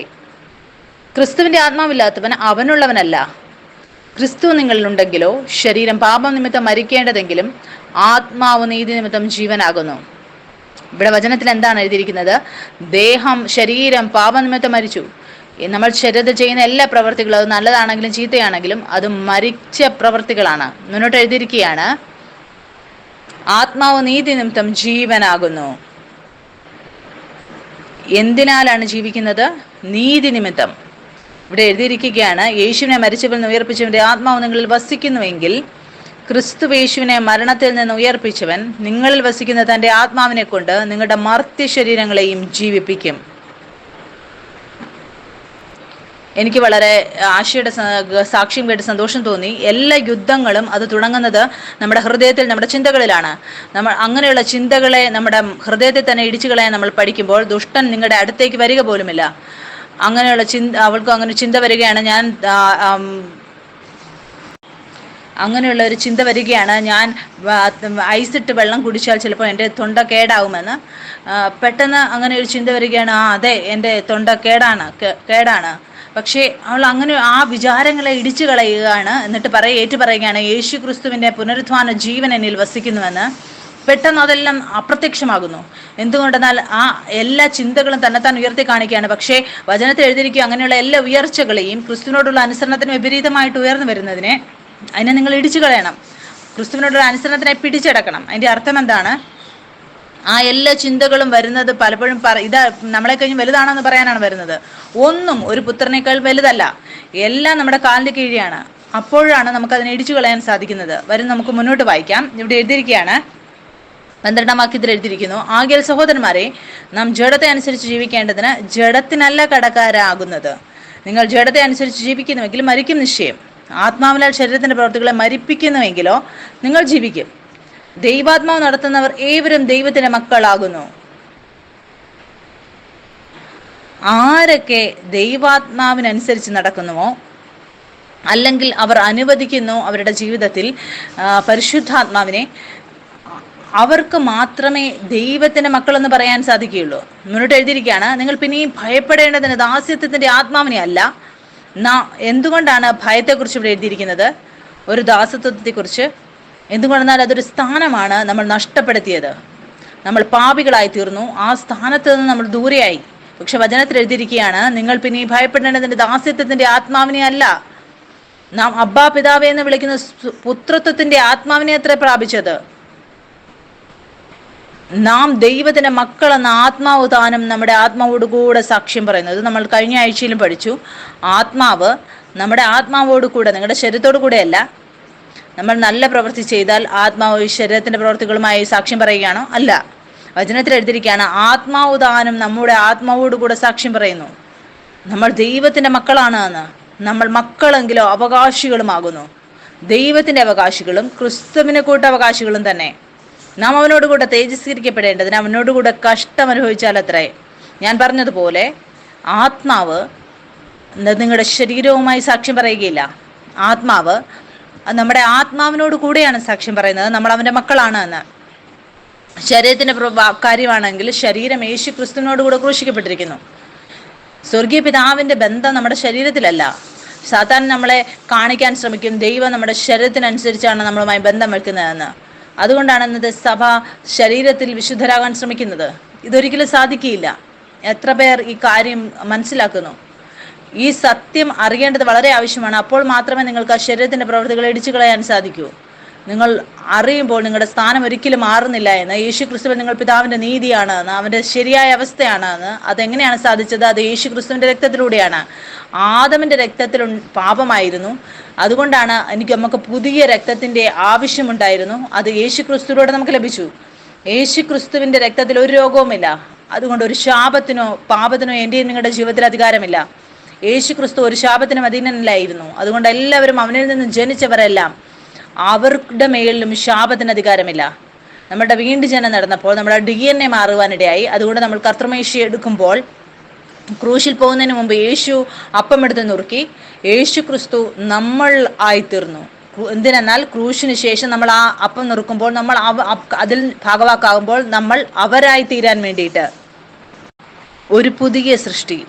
ആ മാംസവും രക്തവും നമ്മളെ ഓർമ്മപ്പെടുത്തുകയാണ് നമ്മൾ പുതിയ സൃഷ്ടിയാണെന്ന്. നമ്മൾ വീണ്ടും ജന്മം പ്രാപിച്ചു യേശു ക്രിസ്തുവിന്റെ നീതിയിലൂടെ. ഞാനും നിങ്ങളും സന്തതികളാണ്, വെളിച്ചത്തിന്റെ സന്തതികൾ. നമ്മൾ വെളിച്ചത്തിന്റെ സന്തതികളാവുമ്പോൾ എല്ലാ അന്ധകാരവും കാണുന്നതെല്ലാം അത് ഓടിപ്പോകുവാനിടയാകും. മുന്നോട്ട് നമുക്ക് വായിക്കാം. ഗലാത്യർ അതിൻ്റെ 4-ാം അധ്യായം നമുക്ക് 1-ാം വാക്യം മുതൽ വായിക്കാം. ഇവിടെ എഴുതിയിരിക്കുകയാണ്, അവകാശി സർവ്വത്തിനും യജമാനനെങ്കിലും ശിശുവായിരിക്കുന്നിടത്തോളം ദാസനേക്കാൾ ഒട്ടും വിശേഷതയുള്ളവനല്ല. പിതാവ് നിശ്ചയിച്ച അവധിയോളം രക്ഷകന്മാർക്കും ഗൃഹവിചാരകന്മാർക്കും കീഴ്പ്പെട്ടവൻ അത്രയെന്നു ഞാൻ പറയുന്നു. അതുപോലെ നാം ശിശുക്കളായിരുന്നപ്പോൾ ലോകത്തിന്റെ ആദ്യ പാഠങ്ങളിൽ കീഴ് അടിമപ്പെട്ടിരുന്നു. എന്നാൽ കാലസമ്പൂർണത വന്നപ്പോൾ ദൈവം തന്റെ പുത്രനെ സ്ത്രീയിൽ നിന്ന് ജനിച്ചവനായി ന്യായപ്രമാണത്തിന് കീഴിൽ ജനിച്ചവനായി നിയോഗിച്ചത് അവൻ ന്യായപ്രമാണത്തിന് കീഴുള്ളവരെ വിലയ്ക്ക് വാങ്ങിയിട്ട് നാം പുത്രത്വം പ്രാപിക്കേണ്ടതിന് തന്നെ. നിങ്ങൾ മക്കളാകൊണ്ട് അബ്ബാ പിതാവേ എന്ന് വിളിക്കുന്ന സ്വപുത്രന്റെ ആത്മാവിനെ ദൈവം നമ്മുടെ ഹൃദയങ്ങളിൽ അയച്ചു. അങ്ങനെ നീ ഇനി ദാസനല്ല പുത്രനത്രേ. പുത്രനെങ്കിലോ ദൈവഹിതത്താൽ അവകാശിയുമാകുന്നു. നിങ്ങൾക്ക് ഇവിടെ കാണാൻ സാധിക്കും ഈ വചനത്തിൽ, നിങ്ങൾ ഇനി ദാസനല്ല പുത്രനത്രേ. ഒരു സമയമുണ്ടായിരുന്നു ഞാനും നിങ്ങളും ആ ദാസത്വത്തിലായിരുന്നു. പക്ഷെ ഇവിടെ വചനത്തിൽ എഴുതിയിരിക്കുകയാണ്, അതുകൊണ്ട് അങ്ങനെ നീ ഇനി ദാസനല്ല പുത്രനത്രേ. പുത്രനെങ്കിലോ ദൈവഹിതത്താൽ അവകാശിയുമാകുന്നു. അതുകൊണ്ട് ഏത് സാഹചര്യം വന്നാലും നിങ്ങൾ ആ സാഹചര്യത്തിന്റെ ദാസന്മാരാകാതിരിക്കുക. ആ അനുഭവത്തെ, അത് തെറ്റായിട്ടുള്ള അനുഭവമായിരിക്കാം, അത് നിങ്ങളുടെ ജീവിതത്തിൽ നിങ്ങൾക്ക് തിരിച്ചറിവ് തരാൻ അനുവദിക്കാതിരിക്കുക. അങ്ങനെയുള്ള എല്ലാ ഉയർച്ചകളെയും നിങ്ങൾ ഇടിച്ചു കളഞ്ഞ് നിങ്ങൾ ഏറ്റുപറയുക, ഞാൻ ക്രിസ്തുവിൽ പിതാവിന്റെ നീതിയാണ്. വചനത്തിൽ എഴുതിയിരിക്കുകയാണ്, അവകാശി സർവത്തിനും യജമാനനെങ്കിലും ശിശു ആയിരിക്കുന്നിടത്തോളം ദാസനേക്കാൾ ഒട്ടും വിശേഷതയുള്ളവനല്ല. ഞാനൊരു ഉദാഹരണം എപ്പോഴും പറയാറുണ്ട്. നമ്മൾ കുഞ്ഞുങ്ങളോട് പറയാറുണ്ട്, നിങ്ങൾ കത്തിയെടുത്ത് കളിക്കരുത് എന്ന്. അവർ ചെറുതായിരിക്കുമ്പോൾ അവരോട് പറയേണ്ട ആവശ്യമുണ്ട്. പക്ഷെ അവർ വലുതായി കഴിഞ്ഞാൽ നമ്മൾ വലിയവരോട് പറയാറില്ല. എന്തുകൊണ്ടാണ്? നമുക്കറിയാം അവരങ്ങനെ ചെയ്യുകയില്ല എന്ന്. അവർ പരിപൂർണരാണ്. ഇതുപോലെയാണ് ന്യായപ്രമാണവും. ഒരു ശിക്ഷകനെ പോലെയായിരുന്നു, ഒരു അധ്യാപകനെ പോലെയായിരുന്നു നമ്മളെ ക്രിസ്തുവിലേക്ക് എത്തിക്കാൻ വേണ്ടി. വചനത്തിൽ എഴുതിയിരിക്കുകയാണ്, കാലസമ്പൂർണ്ണത വന്നപ്പോൾ യേശു ക്രിസ്തു വന്നു ന്യായപ്രമാണത്തിന് കീഴിലുള്ളവരെ വിടുവിക്കാൻ വേണ്ടി. ഇപ്പോൾ നമ്മൾ ന്യായപ്രമാണത്തിന് കീഴിലല്ല, അവന്റെ സ്വർഗീയ സ്വഭാവം ഇപ്പോൾ നമ്മളിലുണ്ട്. ആരൊക്കെ എൻ്റെ ശബ്ദം കേൾക്കുന്നോ അവിടെ ഇരിക്കുന്നവരും നിങ്ങൾക്കറിയാവും, നിങ്ങളുടെ ഓരോ അംശവും നിങ്ങളുടെ പിതാവിനെ പോലെ ആകുവാൻ ആഗ്രഹിക്കുകയാണ്. എന്തുകൊണ്ടാൽ ഇപ്പോൾ നിങ്ങളുടെ വീണ്ടും ജന്മം വേറൊരു ബീജത്തിൽ നിന്നാണ് ഉണ്ടായിരിക്കുന്നത്. അത് കെടാത്ത ബീജം യേശു ക്രിസ്തുവാണ്. നിങ്ങളുടെ ജീവിതത്തിൽ എല്ലാം ആ വെളിച്ചത്തെ സ്നേഹിക്കുന്നതാണ്. അത് അന്ധകാരത്തെ ദൂരത്താക്കി കളയും. പക്ഷെ ദുഷ്ടൻ ഇങ്ങനെയുള്ള ചിന്തകൾ നമ്മുടെ ഉള്ളിലേക്ക് കൊണ്ടുവരും. ഇല്ല, നിങ്ങൾ എപ്പോഴും ആ പഴയ വ്യക്തിയാണ്, നിങ്ങൾക്ക് ഇരുട്ടാണ് ഇഷ്ടം. അതല്ല സത്യം. നിങ്ങളുടെ ഉള്ളിലുള്ളതെല്ലാം അത് ഇരുട്ടിനെ പുറത്താക്കി കളയും. പക്ഷെ ആ തിരിച്ചറിവ് നിലനിൽക്കുന്നതിലൂടെ നമ്മൾ യേശു ക്രിസ്തുവിൽ പിതാവിന്റെ നീതിയായി മാറുകയാണ്. നിങ്ങൾക്കറിയാമോ, നിങ്ങളൊരു രാജാവാണ് എന്ന്. നിങ്ങൾ അങ്ങനെ അറിഞ്ഞു കഴിഞ്ഞാൽ നിങ്ങൾ ആ രാജാവിനെ പോലെ സംസാരിക്കും, രാജാവിനെ പോലെ നടക്കും, രാജാവിനെ പോലെ കൊടുക്കും, എല്ലാം ഒരു രാജാവിനെ പോലെ ആയിരിക്കും. പിന്നെ നമ്മൾ ആ പിതാവുമായിട്ട് ആ മേശയിൽ നിന്ന് ഭക്ഷിക്കുമ്പോൾ, ആ പിതാവിന്റെ മേശയിൽ നിന്നല്ലാത്ത ഭോജനം കൊണ്ട് വെച്ചാൽ എനിക്ക് നിങ്ങളോട് പറഞ്ഞു തരേണ്ട ആവശ്യമില്ല നിങ്ങൾക്ക് എന്ത് കഴിക്കണം എന്ത് കഴിക്കേണ്ട എന്ന്. നിങ്ങൾ തന്നെത്താൻ വേണ്ട എന്ന് പറയും. എന്തുകൊണ്ടെന്നാൽ എത്രയധികം നന്മകൾ നിങ്ങൾ അനുഭവിച്ചറിഞ്ഞു. യെശയ്യാവിന്റെ പുസ്തകത്തിൽ നമുക്ക് വായിക്കാൻ സാധിക്കും, ദൈവത്തിന്റെ പുത്രൻ എങ്ങനെയാണ് ശരിയും തെറ്റും അവൻ തിരിച്ചറിഞ്ഞത്. അവൻ തൈരും തേനും ഭക്ഷിച്ചാണ് തിരിച്ചറിഞ്ഞത്. അത് സമൃദ്ധിയെ കാണിക്കുന്നു. അതിന്റെ അർത്ഥം ഇതാണ്, ദൈവം യേശു ക്രിസ്തു നന്മയും തിന്മയും അത് ശരിയാണ് എന്ന് അറിഞ്ഞ് അവൻ പഠിച്ചു. ഈ തെറ്റായ കാര്യം വരുമ്പോൾ നമുക്കറിയാം അത് പിതാവിൽ നിന്നല്ല എന്ന്. ഞാനൊരു ഉദാഹരണം പറയാറുണ്ട്. എനിക്ക് സൂഷി എന്നുള്ള ഡിഷ് ഭയങ്കര ഇഷ്ടമാണ്. ഞാൻ എൻ്റെ ജീവിതത്തിൽ പല സ്ഥലങ്ങളിൽ പല രാജ്യങ്ങളിൽ ഞാൻ പോകുന്നിടത്തെല്ലാം ഞാൻ ആ സൂഷി ഞാൻ ഭക്ഷിച്ചിട്ടുണ്ട്. അത് വളരെ നല്ല നല്ല ടേസ്റ്റിലുള്ള സൂഷികളാണ് ഞാൻ കഴിച്ചിരിക്കുന്നത്. ഞാൻ ഇപ്പോൾ ഇവിടെ പോകുമ്പോൾ അവർ പറയുന്നു സൂഷി ഞങ്ങളുടെ അടുത്തുണ്ട് എന്ന്. പക്ഷെ ഞാൻ ആ നല്ല സ്ഥലങ്ങളിൽ നല്ല സൂഷികൾ കഴിച്ചിട്ട് ഇതിൻ്റെ സ്വാദ് എനിക്ക് ഒട്ടുമില്ലാത്തതായിട്ട് തോന്നും. ഞാനിപ്പോൾ പോകുമ്പോൾ ഞാൻ അവരോട് പറയാം നല്ലതാണെന്ന് പറയും. പക്ഷെ ഉള്ളിൽ നിന്ന് എനിക്കറിയാം ശരിയായിട്ടുള്ള സൂഷി അതെന്താണെന്ന്. എന്തുകൊണ്ടെന്നാൽ ആ നല്ലത് ഞാൻ രുചിച്ചറിഞ്ഞു. ആളുകൾ ഇന്ന് തെറ്റായതിനെ നല്ലതെന്ന് പറയുന്നു. എന്തുകൊണ്ടെന്നാൽ അവർ ഇതുവരെ നല്ലത് കഴിച്ചിട്ടില്ല, അവൾ രുചിച്ചറിഞ്ഞിട്ടില്ല. അത് ഇതുകൊണ്ടാണ്, സത്യം ഇതുവരെ അവരിലേക്ക് എത്തിയിട്ടില്ല. സ്വർഗീയ പിതാവ് നല്ലവനാണ്, അവൻ നന്മ മാത്രമേ ചെയ്യുകയുള്ളൂ. ആ സ്വർഗീയ പിതാവിൻ്റെ നന്മയാണ് മനസ്സ് മാറ്റുന്നത്. നിങ്ങൾ അവരോട് പറയുക, നിങ്ങൾക്കൊരു സ്വർഗീയ പിതാവുണ്ട്, അവൻ നിങ്ങളെ എത്രയധികം സ്നേഹിക്കുന്നു. ഞാൻ നിങ്ങളോട് പറയാൻ ആഗ്രഹിക്കുന്നു, ഒരുപാട് അങ്ങനെയുള്ള പരീക്ഷകൾ എൻ്റെ ജീവിതത്തിൽ വന്നിട്ടുണ്ട്. ഞാൻ ആ പരീക്ഷകളോട് നോ പറഞ്ഞതിൻ്റെ കാരണവും ഞാൻ അവിടെ നിന്ന് പോകാനിടയായ കാരണവും ഇതാണ്. എനിക്കിത് പാപമാണെന്നും തെറ്റാണെന്നും തോന്നിയിട്ടല്ല. അതെന്തുകൊണ്ട് തന്നെ എനിക്കറിയാം എൻ്റെ സ്വർഗീയ പിതാവ് എത്ര നല്ലവനാണ്. ആ പിതാവിൻ്റെ നന്മയാണ് നമ്മുടെ ഹൃദയത്തെ മാറ്റുന്നത്. അതുകൊണ്ടാണ് ഞാൻ ആഗ്രഹിക്കുന്നത്, ബിലവഡ് ഈ സഭ അത് ഏറ്റവും നല്ലത് രുചിക്കണം. നമുക്കിനി യുദ്ധം ചെയ്യേണ്ട ആവശ്യമില്ല. നിങ്ങൾ അവിടുന്ന് പോകും. എന്തുകൊണ്ടാണ്? നിങ്ങൾ അറിയുന്നു നിങ്ങളുടെ അവകാശം അതെന്താണ് എന്ന്. ഇത് വളരെ ലളിതമാണ്. പാപം അല്ല നമ്മളെ വലിച്ചെടുപ്പിക്കുന്നത്, പിതാവാണ് ഏറ്റവും നല്ലത്, ഏറ്റവും സുന്ദരനായത്. ഒരു അന്ധകാരവും നല്ലതല്ല. നിങ്ങൾ അതിനോട് നോ പറയും. നമുക്ക് മുന്നോട്ട് വായിക്കാം 8-ാം വാക്യത്തിൽ. എന്നാൽ അന്ന് നിങ്ങൾ ദൈവത്തെ അറിയാതെ സ്വഭാവത്താൽ ദൈവങ്ങളല്ലാത്തവർക്ക് അടിമപ്പെട്ടിരുന്നു. ഇപ്പോഴും ദൈവത്തെ അറിഞ്ഞും വിശേഷത്താൽ ദൈവം നിങ്ങളെ അറിഞ്ഞുമിരിക്കെ നിങ്ങൾ പിന്നെയും ബലഹീനവും ദരിദ്രമായ ആദ്യ പാഠങ്ങളിലേക്ക് തിരിഞ്ഞ് അവയ്ക്ക് പുതുതായി അടിമപ്പെടുവാൻ ഇച്ഛിക്കുന്നത് എങ്ങനെ? നിങ്ങൾ ദിവസങ്ങളും മാസങ്ങളും കാലങ്ങളും ആണ്ടുകളും പ്രമാണിക്കുന്നു. ഞാൻ നിങ്ങൾക്ക് വേണ്ടി അധ്വാനിച്ചത് വെറുതെയായി എന്ന് ഞാൻ ഭയപ്പെടുന്നു. സഹോദരന്മാരെ, ഞാൻ നിങ്ങളെപ്പോലെ ആകിയാൽ നിങ്ങളും എന്നെപ്പോലെ ആകുവാൻ ഞാൻ നിങ്ങളോട് അപേക്ഷിക്കുന്നു. നിങ്ങൾ എന്നോട് ഒരു അന്യായവും ചെയ്തിട്ടില്ല. ഞാൻ ശരീരത്തിലെ ബലഹീനത നിമിത്തം ഒന്നാമത് നിങ്ങളോട് സുവിശേഷം അറിയിപ്പാൻ സംഗതി വന്നു എന്ന് നിങ്ങൾ അറിയുന്നുവല്ലോ. എൻ്റെ ശരീര സംബന്ധമായി നിങ്ങൾക്കുണ്ടായ പരീക്ഷ നിമിത്തം നിങ്ങൾ നിന്നയോ വെറുപ്പോ കാണിക്കാതെ ദൈവദൂതനെ പോലെ ക്രിസ്തു യേശുവിനെ പോലെ എന്നെ കൈക്കൊള്ളുകയത്രേ ചെയ്തത്. നിങ്ങളുടെ ഭാഗ്യപ്രശംസ എവിടെ? കഴിയുമെങ്കിൽ നിങ്ങളുടെ കണ്ണ് ചൂഴ്ന്നെടുത്ത് എനിക്ക് തരുമായിരുന്നു എന്നതിന് ഞാൻ സാക്ഷി. അങ്ങനെ ഇരിക്കെ നിങ്ങളോട് സത്യം പറഞ്ഞുകൊണ്ട് ഞാൻ നിങ്ങൾക്ക് ശത്രുവായി പോയോ? നിങ്ങൾക്കറിയാമോ, പൗലോസ് യേശുവിനെ കണ്ടപ്പോൾ അവന്റെ ശരീരത്തിന്റെ കണ്ണ് അടഞ്ഞുപോയി, ആത്മീയ കണ്ണ് തുറന്നു, അവന് വെളിപ്പാട് ലഭിക്കുകയാണ്, യേശു ക്രിസ്തു എന്നിലുണ്ട്, ഞാൻ യേശു ക്രിസ്തുവുമായും യേശു ക്രിസ്തുവും എന്നിലായി ഞങ്ങൾ ഒന്നായിരിക്കുന്നു. മുന്നോട്ട് എഴുതിയിരിക്കുകയാണ് 17-ാം വാക്യത്തിൽ, അവർ നിങ്ങളെക്കുറിച്ച് എരിവ് കാണിക്കുന്നത് ഗുണത്തിനായിട്ടല്ല, നിങ്ങളും അവരെക്കുറിച്ച് എരിവ് കാണിക്കേണ്ടതിന് അവർ നിങ്ങളെ പുറത്തിട്ട് അടച്ചു കളവാൻ ഇച്ഛിക്കുകയത്രേ ചെയ്യുന്നത്. ഞാൻ നിങ്ങളോട് കൂടെ ഇരിക്കുമ്പോൾ മാത്രമല്ല, ഇപ്പോഴും നല്ല കാര്യത്തിൽ എരിവ് കാണിക്കുന്നത് നന്ന. ക്രിസ്തു നിങ്ങൾ ഉരുവാകുവോളും ഞാൻ പിന്നെയും പ്രസവ വേദനപ്പെടുന്നവരായ എൻ്റെ കുഞ്ഞുങ്ങളെ ഇന്ന് നിങ്ങളുടെ അടുക്കൽ ഇരുന്ന് എൻ്റെ ശബ്ദം മാറ്റുവാൻ കഴിഞ്ഞിരുന്നു എങ്കിൽ കൊള്ളാമായിരുന്നു എന്ന് ഞാൻ നിങ്ങളെക്കുറിച്ച് വിഷമിക്കുന്നു. ന്യായപ്രമാണത്തിന് കീഴ്പ്പാൻ ഇച്ഛിക്കുന്നവരെ, നിങ്ങൾ ന്യായപ്രമാണം കേൾക്കുന്നില്ലയോ? ഇവിടെ നമുക്ക് കാണാൻ സാധിക്കും, പൗലോസ് ഗലാത്യർക്ക് എഴുതിയ സഭയ്ക്ക് എഴുതുകയാണ്. ആ സമയത്ത് ജൂതിസം മതമായിരുന്നു. യേശു അവിടെ വന്നു അവരെ ന്യായപ്രമാണത്തിന് കീഴിൽ നിന്ന് വിടുവിക്കാൻ. പക്ഷെ ഇപ്പോഴും ആളുകൾ തിരിച്ച് ആ ന്യായപ്രമാണത്തിലേക്ക് പോവുകയാണ്. അപ്പോൾ പൗലോസ് പറയുകയാണ്, നിങ്ങൾ ന്യായപ്രമാണത്തിന് കീഴിലല്ല, യേശു വന്നു എനിക്ക് നിങ്ങൾക്കും വേണ്ടി ന്യായപ്രമാണം പൂർത്തീകരിപ്പാൻ. യേശു ക്രിസ്തു നമ്മളെ സ്വതന്ത്രരാക്കി. ആ ആളുകൾ ഇപ്പോഴും അവരെ തന്നെ ന്യായപ്രമാണത്തിന്റെ കീഴിൽ കാണുകയാണ്. 21-ാം വാക്യത്തിൽ എഴുതിയിരിക്കുകയാണ്, മുന്നോട്ട് നോക്കുക. ന്യായപ്രമാണത്തിന് കീഴിരിപ്പാൻ ഇച്ഛിക്കുന്നവരെ, നിങ്ങൾ ന്യായപ്രമാണം കേൾക്കുന്നില്ലയോ? എന്നോട് പറവീൻ. അബ്രഹാമിന് 2 പുത്രന്മാരുണ്ടായിരുന്നു, ഒരുവൻ ദാസി പ്രസവിച്ചവൻ, ഒരുവൻ സ്വതന്ത്ര പ്രസവിച്ചവൻ എന്ന് എഴുതിയിരിക്കുന്നുവല്ലോ. ദാസിയുടെ മകൻ ജഡപ്രകാരവും സ്വതന്ത്രയുടെ മകനോ വാഗ്ദത്തത്താലും ജനിച്ചിരിക്കുന്നു. ഇത് സാദൃശ്യമാകുന്നു. എത്ര പേർ ഈ വചനം വായിച്ചിട്ടുണ്ട്? അബ്രഹാമിന് 2 പുത്രന്മാരുണ്ടായി. ഒന്ന് ദാസിയായ ഹാഗാറിൽ ജനിച്ചവൻ, ഒരാൾ സാറയിൽ നിന്ന് ജനിച്ചവൻ. ദൈവം അബ്രഹാമിനോട് പറഞ്ഞു, നിന്നിൽ നിന്ന് ഒരു വലിയ ജാതി ഉത്ഭവിക്കുമെന്ന്, ആ വിത്തിലൂടെ യേശു ക്രിസ്തു ഉത്ഭവിക്കുമെന്ന്. സാര അവൾ ക്ഷീണിച്ചു പോവുകയാണ്. അവൾക്ക് തോന്നുകയാണ് ഒരു സമയം വരുമ്പോൾ അവൾക്ക് ദൈവത്തെ സഹായിക്കേണ്ടതായിട്ടുണ്ട് എന്ന്. നമുക്ക് എപ്പോഴൊക്കെ നമ്മൾ ശരീരത്തിന്റെ പ്രവൃത്തികൾ കാണുന്നുവോ അതിൽ സ്വർഗീയ പിതാവിന്റെ കൈയില്ലാത്ത പ്രവൃത്തിയാണ്. അത് എന്തൊക്കെ മുന്നോട്ട് പോകാൻ നമ്മുടെ ശക്തി കൊണ്ട് ചെയ്യുന്നുവോ, ശരീരത്തിന്റെ പ്രവൃത്തി അത് മരണമാണ് കൊണ്ടുവരുന്നത്. പക്ഷെ ആത്മാവ് അത് ജീവൻ നൽകുന്നതാണ്. സാറ എന്താണ് ചെയ്യുന്നത്? അവൾ അവളുടെ ദാസി ഹാഗാറിനെ അബ്രഹാമിന്റെ അടുത്തേക്ക് വിടുകയാണ്. അവനിലൂടെ ഇശ്മയേൽ ജനിക്കുകയാണ്. ഇന്നും ആ ഒരേ ഒരു പ്രവൃത്തിയിലൂടെ വേറൊരു തലമുറ ഉത്ഭവിക്കുകയാണ്. അത് ശരീരത്തെ കാണിക്കുന്നു. പക്ഷെ എഴുതിയിരിക്കുകയാണ്, കാലസമ്പൂർണത വന്നപ്പോൾ ദൈവം പറഞ്ഞത് ദൈവം അത് പൂർത്തീകരിച്ചു. ദൈവം പറഞ്ഞു, ദൈവം അത് ചെയ്തു. എഴുതിയിരിക്കുകയാണ്, സാറ അവൾക്ക് ആ ശക്തി ലഭിച്ചു. എന്തുകൊണ്ടെന്നാൽ സാറ ദൈവത്തെ വിശ്വസ്തനായി കണ്ടു.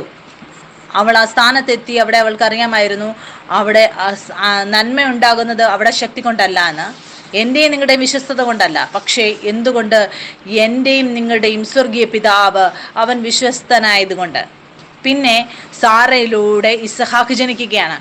ഇസഹാക്കിന്റെ തലമുറയിലൂടെ യേശു ക്രിസ്തുവിന്റെ ജനനം നടക്കുകയാണ്. വചനത്തെ നമുക്ക് വായിക്കാം.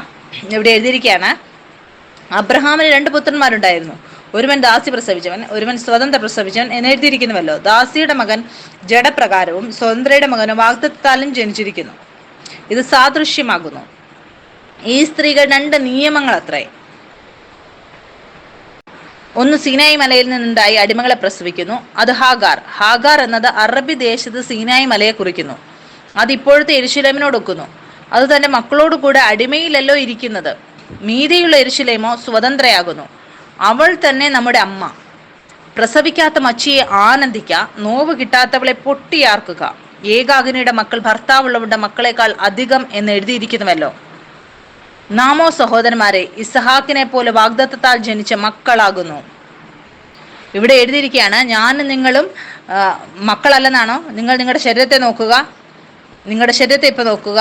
എഴുതിയിരിക്കുകയാണ്, നമ്മൾ ഈ ശരീരത്തിന്റെ സന്തതികളല്ല, ഞാനും നിങ്ങളും ആ വാഗ്ദത്തത്താൽ ജനിച്ച മക്കളാണ്.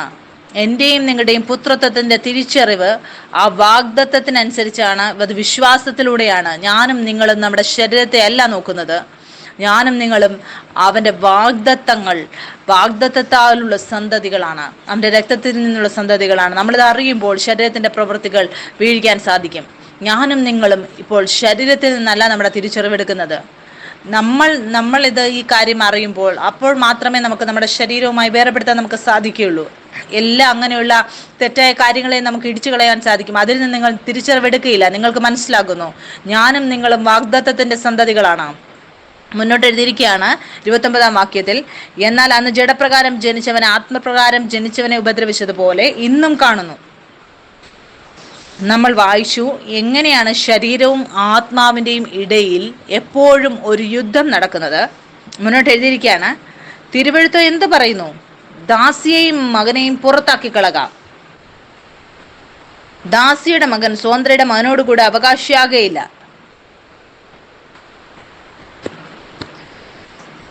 അങ്ങനെ സഹോദരന്മാരെ, നാം ദാസിയുടെ മക്കളല്ല, സ്വതന്ത്രയുടെ മക്കളത്ര. ഇവിടെ എന്താണ് വചനത്തിൽ എഴുതിയിരിക്കുന്നത്? നമ്മൾ ദാസിയുടെ മകനല്ല, നമ്മൾ സ്വതന്ത്ര സ്ത്രീയുടെ മക്കളാണ്. നമ്മൾ ദാസിയുടെ മക്കളല്ല. ഈ വചനം നമുക്ക് വീണ്ടും വായിക്കാം. നമ്മൾ എങ്ങനെയാണ് അവകാശം പ്രാപിക്കാൻ നമുക്ക് സാധിക്കുന്നത്? വചനത്തിൽ എഴുതിയിരിക്കുകയാണ്, ദാസിയുടെ മകൻ സ്വതന്ത്രയുടെ മകനോടുകൂടെ അവകാശിയാകയില്ല. അങ്ങനെ സഹോദരന്മാരെ, നാം ദാസിയുടെ മക്കളല്ല, സ്വതന്ത്രയുടെ മക്കളത്രേ. ദാസൻ അവൻ ഒരിക്കലും അവകാശിയാകില്ല. പുത്രനാണ് അവകാശങ്ങൾ പ്രാപിക്കുന്നത്. നിങ്ങൾ നിങ്ങളുടെ ജീവിതത്തിൽ ശരീരത്തെയാണ് നോക്കുന്നതെങ്കിൽ നിങ്ങൾ എപ്പോഴും ദാസന്മാരായിരിക്കും. പലപ്പോഴും തോന്നാം, ദൈവത്തിന്റെ വാഗ്ദത്തങ്ങൾ ആമേനിൽ എന്തുകൊണ്ടാവുന്നില്ല? അത് നിങ്ങൾ നിങ്ങളുടെ ശരീരത്തിലാണ് ജീവൻ നയിച്ചത്. നിങ്ങൾ ദാസനെ പോലെയാണ് ജീവൻ നയിച്ചത്. അതുകൊണ്ടാണ് അവകാശം നിങ്ങൾക്ക് ലഭിക്കാഞ്ഞത്. നമ്മൾ പുത്രന്മാരാണ്. ആ രക്തത്തിലൂടെയുള്ള വാഗ്ദത്തത്തിലുള്ള മക്കളാണ് വിശ്വാസത്താൽ. എലിസ്റ്ററിന്റെ ജീവിതത്തിലെ സാക്ഷ്യം ആ അവകാശം തന്നെത്താൻ വന്നതാണ്. ആരും ഒരിക്കലും 50% ഉയർച്ച കൊടുക്കുകയില്ല. അവർ തന്നെത്താൻ കൊടുത്തു. എന്തുകൊണ്ട്? അവന്റെ സ്ഥാനം നഷ്ടപ്പെടുത്തിയില്ല. അത് ചെറിയ പ്രവൃത്തിയാണെങ്കിൽ പോലും ആ കസേര സെറ്റ് ചെയ്തിടുന്നതാണ്. പക്ഷേ അത് ഏറ്റവും വലിയൊരു പ്രവൃത്തിയായിരുന്നു. ആളുകൾ കണ്ടില്ല, പക്ഷെ അവൻ കണ്ടു. ജീവൻ നൽകുന്ന ആത്മാവ് എല്ലാ ചെറിയ ചെറിയ കാര്യങ്ങളിലും. യേശു ക്രിസ്തു ഈ വചനം പറഞ്ഞു, എൻ്റെ നാമത്തിൽ നിങ്ങൾ ഒരു ഗ്ലാസ് വെള്ളം കുടിക്കാൻ കൊടുത്താൽ അതിന് ഞാൻ പ്രതിഫലം തരുമെന്ന്. യേശു ക്രിസ്തു നമ്മളെ അവനോട് കൂടെ പിതാവിന്റെ വലതു ഭാഗത്ത് ഇരുത്തിയിരിക്കുകയാണ്. എല്ലാ ശത്രുക്കളും നമ്മുടെ ഇപ്പോൾ കാലിന്റെ കീഴാക്കിയിരിക്കുന്നു. ഞാനും നിങ്ങളും ജീവൻ നൽകുന്ന ആത്മാക്കളാണ്. എല്ലാ കാര്യങ്ങളിലും വലിയ കാര്യങ്ങളിൽ യുദ്ധം ചെയ്യേണ്ട ആവശ്യമില്ല. അത് നമ്മുടെ കാലിന്റെ മുൻപിൽ വന്ന് വീഴും. മുന്നോട്ട് നമുക്ക് വായിക്കാം. ഗലാത്യർ അതിൻ്റെ 5-ാം അധ്യായം അതിൻ്റെ 1-ാം വാക്യം മുതൽ നമുക്ക് വായിക്കാം. ഇവിടെ എഴുതിയിരിക്കുകയാണ്, സ്വാതന്ത്ര്യത്തിനായിട്ട് ക്രിസ്തു നമ്മളെ സ്വതന്ത്രരാക്കി. ആകയാൽ അതിൽ ഉറച്ചു നിൽപ്പിൻ. അടിമനുഖത്തിൽ പിന്നെയും കുടുങ്ങിപ്പോകരുത്. ഇവിടെ വചനം എന്താണ് പറയുന്നത്? സ്വാതന്ത്ര്യത്തിനായിട്ട് ക്രിസ്തു നമ്മളെ സ്വതന്ത്രരാക്കി. ആകയാൽ അതിൽ ഉറച്ചു നിൽപ്പിൻ. അടിമനുഖത്തിൽ പിന്നെയും കുടുങ്ങിപ്പോകരുത്. ഈ അർത്ഥം എന്താണ്? ശരീരം നമ്മളെ പാപത്തിന്റെ തിരിച്ചറിവ് തരുന്നു. പക്ഷെ ഞാനും നിങ്ങളും സ്വതന്ത്രരാണ്. മുന്നോട്ട് നമുക്ക് വായിക്കാൻ എഴുതിയിരിക്കുകയാണ്, നിങ്ങൾ പരിച്ഛേദനയേറ്റാൽ ക്രിസ്തുവിനെ കൊണ്ട് നിങ്ങൾക്കൊരു പ്രയോജനവുമില്ല എന്ന് പൗലോസോയെ ഞാൻ നിങ്ങളോട് പറയുന്നു. ആളുകൾ എന്താണ് ചെയ്തുകൊണ്ടിരുന്നത്? ഇപ്പോഴും ആ ന്യായപ്രമാണത്തിന്റെ കീഴിൽ അതിന്റെ പ്രവൃത്തികൾ ചെയ്യുകയായിരുന്നു. പൗലോസ് പറയുകയാണ്, നിങ്ങൾ അങ്ങനെ ചെയ്താൽ ക്രിസ്തുവിനെ കൊണ്ട് നിങ്ങൾക്കൊരു പ്രയോജനവുമില്ല. മുന്നോട്ട് എഴുതിയിരിക്കുകയാണ്, പരിച്ഛേദന ഏൽക്കുന്ന ഏത് മനുഷ്യനോടും അവൻ ന്യായപ്രമാണം മുഴുവനും നിവർത്തിപ്പാൻ കടപ്പെട്ടിരിക്കുന്നു എന്ന് ഞാൻ പിന്നെയും സാക്ഷീകരിക്കുന്നു. ഒരു ന്യായപ്രമാണം അനുസരിക്കുകയാണെങ്കിൽ മുഴുവൻ, 1-2 അല്ല, മുഴുവൻ ന്യായപ്രമാണവും അനുസരിക്കണം. മുന്നോട്ട് എഴുതിയിരിക്കുകയാണ്, ന്യായപ്രമാണത്താൽ നീതീകരിക്കപ്പെടുവാൻ ഇച്ഛിക്കുന്ന നിങ്ങൾ ക്രിസ്തുവിനോട് വേർപെട്ട് പോയി. നിങ്ങൾ കൃപയിൽ നിന്ന് വീണുപോയി. കൃപയിൽ നിന്ന് വീണു പോകുന്നതിന്റെ അർത്ഥം എന്താണ്? പാപത്തിൽ വീഴുന്നതാണോ? അല്ല. പക്ഷേ അവരുടെ ശരീരത്തിനനുസരിച്ച്, ശരീരത്തിന്റെ പ്രവൃത്തികൾ നോക്കുന്നതിലൂടെ, പൗലോസ് പറഞ്ഞതുപോലെ ശരീരത്തിനനുസരിച്ച് നമ്മൾ വിശുദ്ധരാകാൻ ശ്രമിച്ചാൽ ക്രിസ്തുവിൽ നിന്ന് അവർക്ക് ഒരു ലാഭവും ഉണ്ടാവുകയില്ല. പിന്നെ നിങ്ങളെ തന്നെ ആ ശരീരത്തിന്റെ സന്തതിയുടെ രൂപത്തിലാണ് കാണുന്നത്. ശരീരത്തിന്റെ മക്കൾ ഒരിക്കലും അവകാശികളാവുകയില്ല. ആ വാഗ്ദത്തത്തിന്റെ മക്കളാണ് അവകാശികൾ. നമ്മുടെ രക്തം, നമ്മുടെ DNA അത് മാറിയിരിക്കുന്നു. അതുകൊണ്ട് എൻ്റെയും നിങ്ങളുടെയും തിരിച്ചറിവ് അത് ശരീരത്തിൽ നിന്നല്ല വരുന്നത്, അത് വരുന്നത് ആത്മാവിലൂടെയാണ്. അത് എൻ്റെ രക്തത്തിലൂടെയല്ല, അവൻ്റെ രക്തത്തിലൂടെ. ഇപ്പോൾ ഒരു പുത്രന്റെ തിരിച്ചറിവിൽ നിങ്ങൾ ശരീരത്തിന് മുകളിൽ വാഴുവാൻ നിങ്ങൾക്ക് സാധിക്കും, അധികാരം നടത്തുവാൻ സാധിക്കും. അപ്പോൾ നിങ്ങൾ ഈ സത്യത്തിൽ ഉണരും. നിങ്ങൾ ശരീരത്തിന്റെ സന്തതികളല്ല, പക്ഷെ നിങ്ങൾ ആത്മികരാണ്. സഭ ഉണരുന്നു. അവർക്ക് മനസ്സിലാകുന്നു അവരുടെ ആത്മീയ തിരിച്ചറിവ് എന്താണ് എന്ന്. നമുക്ക് മുന്നോട്ട് വായിക്കാം. 5-ാം വാക്യത്തിൽ, ഇവിടെ എഴുതിയിരിക്കുകയാണ്, ഞങ്ങളോ വിശ്വാസത്താൽ നീതി ലഭിക്കും എന്നുള്ള പ്രത്യാശാ നിവൃത്തിയെ ആത്മാവിനാൽ കാത്തിരിക്കുന്നു. നമ്മൾ നീതിമാന്മാരാണ്, നമ്മൾ ശരിയായ അവസ്ഥയിലാണ് വിശ്വാസത്തിലൂടെ, നമ്മുടെ പ്രവൃത്തിയിലൂടെയോ നമ്മുടെ പ്രവൃത്തിക്കനുസരിച്ചോ അല്ല, പക്ഷേ വിശ്വസിച്ചതിലൂടെ മാത്രം. മുന്നോട്ട് എഴുതിയിരിക്കുകയാണ്, ക്രിസ്തുയേശുവിൽ പരിച്ഛേദനയില്ല, അഗ്രചർമ്മവുമില്ല. എന്തൊക്കെ ശരീരത്തിന്റെ പ്രവൃത്തികൾ നല്ലതോ ചീത്തയോ ആയിക്കോട്ടെ, അത് ശരീരത്തിന്റെ പ്രവൃത്തി അവൻ നോക്കുന്നില്ല. പക്ഷേ വിശ്വാസം മാത്രം, സ്നേഹത്തിലൂടെയുള്ളത്, അതാണ് നോക്കുന്നത്. മുന്നോട്ട് നമുക്ക് വായിക്കാം 7-ാം വാക്യം മുതൽ. നിങ്ങൾ നന്നായി ഓടിയിരുന്നു, സത്യം അനുസരിപ്പാതിരിപ്പാൻ നിങ്ങളെ ആർ തടുത്തു കളഞ്ഞു. ഇങ്ങനെ നിങ്ങളെ അനുസരിപ്പിച്ചത് നിങ്ങളെ വിളിച്ചവന്റെ പ്രവൃത്തിയല്ല. അസാരം പുളിമാവ് പിണ്ടത്തെ മുഴുവനും പുളിപ്പിക്കുന്നു. നിങ്ങൾക്ക് അഭിപ്രായം ഉണ്ടാകുകയില്ല എന്നു ഞാൻ കർത്താവിൽ ഉറച്ചിരിക്കുന്നു. എന്നാൽ നിങ്ങളെ കലക്കുന്നവൻ ആരായാലും ശിക്ഷാവിധി ചുമക്കും. ഞാനോ സഹോദരന്മാരെ, ഇപ്പോഴും പരിച്ഛേദന പ്രസംഗിക്കുന്നു എന്ന് വരികിൽ ഇനിയും ഉപദ്രവം സഹിക്കുന്നതെന്ത്? അങ്ങനെയെങ്കിൽ ക്രൂശിന്റെ ഇടർച്ച നീങ്ങിപ്പോയല്ലോ. നിങ്ങളെ കലഹിപ്പിക്കുന്നവർ അംഗച്ഛേദം ചെയ്തുകൊണ്ടാൽ കൊള്ളാമായിരുന്നു. സഹോദരന്മാരെ, നിങ്ങൾ സ്വാതന്ത്ര്യത്തിനായി വിളിക്കപ്പെട്ടിരിക്കുന്നു. ഈ സ്വാതന്ത്ര്യം ജഡത്തിന് അവസരമാക്കുക മാത്രം ചെയ്യാതെ സ്നേഹത്താൽ അന്യോന്യം സേവിപ്പീൻ. ഇവിടെ 13-ാം വാക്യം എത്ര സത്യമാണ്. സഹോദരന്മാരെ, നിങ്ങൾ സ്വാതന്ത്ര്യത്തിനായി വിളിക്കപ്പെട്ടിരിക്കുന്നു. ഈ സ്വാതന്ത്ര്യം ജഡത്തിന് അവസരമാക്കുക മാത്രം ചെയ്യാതെ സ്നേഹത്താൽ അന്യോന്യം സേവിപ്പീൻ. കൂട്ടുകാരനെ നിന്നെപ്പോലെ തന്നെ സ്നേഹിക്കണം. ഇവിടെ പൗലോസ് പറയുകയാണ്, എനിക്ക് നിങ്ങൾക്കും അറിയാം, നമ്മൾ പിതാവിന്റെ നീതിയാണ്. ശരീരത്തിന്റെ പ്രവൃത്തികൾക്ക് നമ്മൾ അവസരം കൊടുക്കരുത്. നിങ്ങൾ ചിന്തിച്ചു നോക്കുക, നിങ്ങൾ പ്രധാനമന്ത്രിയാവുകയാണ്. നിങ്ങൾ അവിടെ പോകുമ്പോൾ ആ ഒരു തിരിച്ചറിവ് നിങ്ങൾക്ക് ലഭിക്കുകയാണ്. ആ അവസരം നിങ്ങൾ ഉപയോഗിക്കുകയില്ല തെറ്റായ കാര്യങ്ങൾ കൊണ്ടുവരാൻ. പക്ഷെ നിങ്ങൾ ആ ഉത്തരവാദിത്തത്തോടെ അധികാരം ഉപയോഗിക്കും. അതേ രീതിയിലാണ് എന്റെയും നിങ്ങളുടെയും പുത്രന്റെ തിരിച്ചറിവ്. ഞാനും നിങ്ങളും ആ ഉത്തരവാദിത്തത്തിൽ നടക്കാനുള്ളവരാണ്. മുന്നോട്ട് വചനത്തിൽ നിന്ന് വായിക്കാം. സഹോദരന്മാരെ, നിങ്ങൾ സ്വാതന്ത്ര്യത്തിനായി വിളിക്കപ്പെട്ടിരിക്കുന്നു. ഈ സ്വാതന്ത്ര്യം ജഡത്തിന് അവസരമാക്കുക മാത്രം ചെയ്യാതെ സ്നേഹത്താൽ അന്യോന്യം സേവിപ്പീൻ. കൂട്ടുകാരനെ നിന്നെപ്പോലെ തന്നെ സ്നേഹിക്കണം എന്നുള്ള ഏക വാക്യത്തിൽ ന്യായപ്രമാണം മുഴുവനും അടങ്ങിയിരിക്കുന്നു. നിങ്ങൾ അന്യോന്യം കടിക്കുകയും തിന്നുകളയുകയും ചെയ്താലോ ഒരുവനാൽ ഒരുവൻ ഒടുങ്ങിപ്പോകാതിരിപ്പാൻ സൂക്ഷിച്ചുകൊള്ളുവേൻ. ആത്മാവിനെ അനുസരിച്ച് നടപ്പിൻ, എന്നാൽ നിങ്ങളുടെ ജഡത്തിന്റെ മോഹം നിവർത്തിക്കയില്ല എന്നു ഞാൻ പറയുന്നു. എത്രയധികം സത്യമാണ്. നമ്മൾ ആത്മാവിൽ ജീവിച്ചാൽ, അനുസരിച്ച് നടന്നാൽ, നമ്മൾ നമ്മുടെ ശരീരത്തിന്റെ ആ മോഹത്തെ നിവർത്തിക്കയില്ല. ആത്മാവിൽ സഞ്ചരിക്കുക എന്നുള്ളതിന്റെ അർത്ഥം എന്താണ്? എപ്പോഴും നിങ്ങൾ നിങ്ങളെ ഓർമ്മപ്പെടുത്തുക, നമ്മൾ യേശു ക്രിസ്തുവിൽ പിതാവിന്റെ നീതിയാണ്. നിങ്ങൾ എല്ലാ കാര്യങ്ങളിലും നമ്മുടെ ഹൃദയത്തെ നമ്മൾ സ്വർഗീയ കാര്യങ്ങളിലേക്ക് ശ്രദ്ധ കേന്ദ്രീകരിക്കുക. ഈ ലോകത്തിന്റെയോ ഈ ശരീരത്തിന്റെയോ അല്ല. നിങ്ങൾക്ക് ചിലപ്പോൾ കാണുന്നുണ്ടായിരിക്കാം, എന്നാലും നിങ്ങൾ ഏറ്റു പറയുക, ഞാൻ യേശു ക്രിസ്തുവിൽ പിതാവിന്റെ നീതിയാണ്, ഞാൻ ശരീരമല്ല, ഞാൻ ആത്മാവാണ്. എന്തുകൊണ്ടെന്നാൽ ഇവിടെ എഴുതിയിരിക്കുന്നത്, നിങ്ങൾ അങ്ങനെ ആത്മാവിൽ സഞ്ചരിച്ചാൽ പിന്നെ ശരീരത്തിന്റെ മോഹങ്ങളെ നിങ്ങൾക്ക് പൂർത്തീകരിക്കുകയില്ല. അപ്പോൾ നിങ്ങൾ ജയാളികളാകും. എനിക്ക് ഓർമ്മയുണ്ട്, ഞാൻ നെറ്റ്ഫ്ലിക്സ് നോക്കുമ്പോൾ എത്രയധികം മൂവീസ് ഞാൻ കാണാറുണ്ടോ.